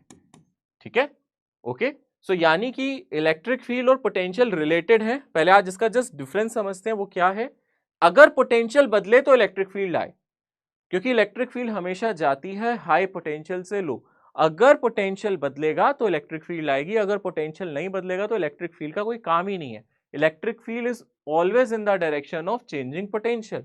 यानी कि यहां पे हमें यह समझ में आता है, यहां पे इलेक्ट्रिक फील्ड, ठीक है ना, electric field always, electric field का मतलब क्या है? It is always in the direction from high potential to low, high potential to low. अगर पोटेंशियल कहीं डिक्रीज कर रहा है, हाई से लो हो रहा है, तो ही इलेक्ट्रिक फील्ड है, अदरवाइज इलेक्ट्रिक फील्ड नहीं है। यानी कि जिस डायरेक्शन में पोटेंशियल घट रहा है उसी डायरेक्शन में इलेक्ट्रिक फील्ड है। पोटेंशियल का घटना इलेक्ट्रिक फील्ड की डायरेक्शन होता है। यानी कि नेगेटिव साइन इसलिए आया है यहाँ पे, इलेक्ट्रिक फील्ड उसी डायरेक्शन में होगी। डी का मतलब है चेंज, पोटेंशियल में चेंज, तो पोटेंशियल में जहां चेंज नेगेटिव होगा वहीं मेरी इलेक्ट्रिक फील्ड होगी। या नेगेटिव साइन यही बता रहा है, जिस डायरेक्शन में पोटेंशियल घटे उसी डायरेक्शन में इलेक्ट्रिक फील्ड मिलेगा। याद रहेगा, जिस डायरेक्शन में पोटेंशियल घटेगा उसी डायरेक्शन में इलेक्ट्रिक फील्ड मिलेगा। अगर पोटेंशियल नहीं घटा तो इलेक्ट्रिक फील्ड नहीं मिलेगा। मैं बोलूं इस पूरे रूम में हर जगह एक जैसा पोटेंशियल है तो इलेक्ट्रिक फील्ड हो ही नहीं सकती। जहां एक जैसा पोटेंशियल वहां इलेक्ट्रिक फील्ड हो ही नहीं सकती। जहां पोटेंशियल बढ़े इलेक्ट्रिक फील्ड उससे उल्टी होगी। अगर मैं बोलूं यहां से आगे जाके पोटेंशियल बढ़ रहा है तो इलेक्ट्रिक फील्ड मेरी तरफ होगी, अगर आगे जाते जाते पोटेंशियल घट रहा है तो इलेक्ट्रिक फील्ड मुझसे दूर होगी। सबसे बढ़िया तरीका आप ऐसे भी समझ सकते हो कि अगर मैं आपको बोलूं एक पॉजिटिव चार्ज है, आप इसको ध्यान से देखो, इसकी इलेक्ट्रिक फील्ड ऐसे जाती है। अगर मैं आपसे इस पॉइंट पे पूछूं पोटेंशियल ये VA है, इस पॉइंट पे पोटेंशियल देखूं VB है, यहां तक पोटेंशियल होगा KQ डिवाइडेड बाय RA और यहाँ पे पोटेंशियल होगा KQ डिवाइडेड बाय RB। आप खुद देखो, दूर जाते जाते पोटेंशियल घट रहा है पर इलेक्ट्रिक फील्ड घटती डायरेक्शन में है। जिस डायरेक्शन में पोटेंशियल घट रहा है उसी डायरेक्शन में इलेक्ट्रिक फील्ड है या नहीं? है ना। आप नेगेटिव चार्ज के लिए देख लो, नेगेटिव चार्ज के लिए इलेक्ट्रिक फील्ड इधर होती है, यहाँ पे और यहाँ पे। यहाँ पे पोटेंशियल होगा minus KQ divided by RB और यहाँ पे पोटेंशियल होगा minus KQ by RA। Obviously ये नेगेटिव है, अगर ये -20 वोल्ट है, ये -10 वोल्ट है, तो -10 -20 से ज्यादा होता है, तो इलेक्ट्रिक फील्ड हमेशा हाई से लो जा रही है। ये -20 है, ये -10 है, उल्टा बोल दिया सॉरी, ये -10 है, ये -20 है। ध्यान से देखना, यहां दूर जा रहे हो क्योंकि R बढ़ रहा है, ये -10 है, ये -20। फॉर एग्जाम्पल के तौर पे ये -10 वोल्ट है और ये -20 वोल्ट है, तो हमारी फील्ड ऑब्वियसली इस डायरेक्शन में होगी ना, नेगेटिव चार्ज की तरफ। ठीक है ना। यहाँ पॉजिटिव नंबर में ले लेते हैं, मान लो यहाँ पे मेरा 20 वोल्ट है और यहाँ पे मेरा कितना है 10 वोल्ट है, तो आप देख सकते हो यहाँ पे 20 से 10 की तरफ जा रहा है। ठीक है, अब हम इसको डिस्कस करेंगे नेक्स्ट क्लास में, पार्शियल डेरिवेटिव क्या होता है। आज थोड़ा सा मैं यहीं तक छोड़ देता हूँ लेक्चर को, थोड़ी सी मेरी तबीयत ठीक नहीं है, सो आई जस्ट वांट कि मैं थोड़ा सा ठीक हो जाऊँ, थोड़ा रिकवर कर जाए मेरा गला, ताकि मैं और एनर्जी से पढ़ा सकूँ। ऐसे कम एनर्जी से पढ़ाने में मुझे भी मज़ा नहीं आता, ऑल्दो आई ट्राइड कि आपको रियलाइज़ ना हो कि मेरी तबीयत ज़्यादा ख़राब है, बट ठीक है, थोड़ा सा इन्फेक्शन है गले में, बस आई एम जस्ट ट्राइंग कि ये लेक्चर आपको अच्छे से समझ में आ जाए और तबीयत खराब होने की वजह से मैंने कुछ मिस ना कर दिया। आई विल रीचेक एक बार कि कुछ मिस ना कर दिया, वैसे कुछ किया नहीं है। ठीक है, तो एक बार मैं देख लेता हूँ। हाँ, सारी चीज़ें जो मुझे आज पढ़ानी थी मैंने कर ली है, बस हम लोग नेक्स्ट क्लास में डिस्कस करेंगे इसके आगे, इनके बीच के रिलेशन के बारे में डिस्कस करेंगे। सो आज एक तरीके से ये पोटेंशियल का इंट्रोडक्शन था, आज जो हम लोगों ने पढ़ा है पोटेंशियल के इंट्रोडक्शन के बारे में बात की है हमने, इसके बारे में डिस्कशन किया है। नेक्स्ट लेक्चर में आगे कंटिन्यू करेंगे। मैं आप लोगों को बोल देता हूं, आप लोग मॉड्यूल की एक्सरसाइज 1 स्टार्ट कर सकते हैं अगर आपसे कुछ क्वेश्चन वहां से बने। मैं सेकंड डीपीपी से अपलोड कर मतलब सेकंड लेक्चर से डीपीपी अपलोड करवाऊंगा ताकि आपको प्रैक्टिस करने का मौका मिले और हम ज़्यादा से ज़्यादा क्वेश्चंस कर सकें। तो अब आप लोगों से नेक्स्ट लेक्चर में मुलाकात होगी, तब तक के लिए टेक केयर, अलविदा, bye bye, see you soon, bye everyone.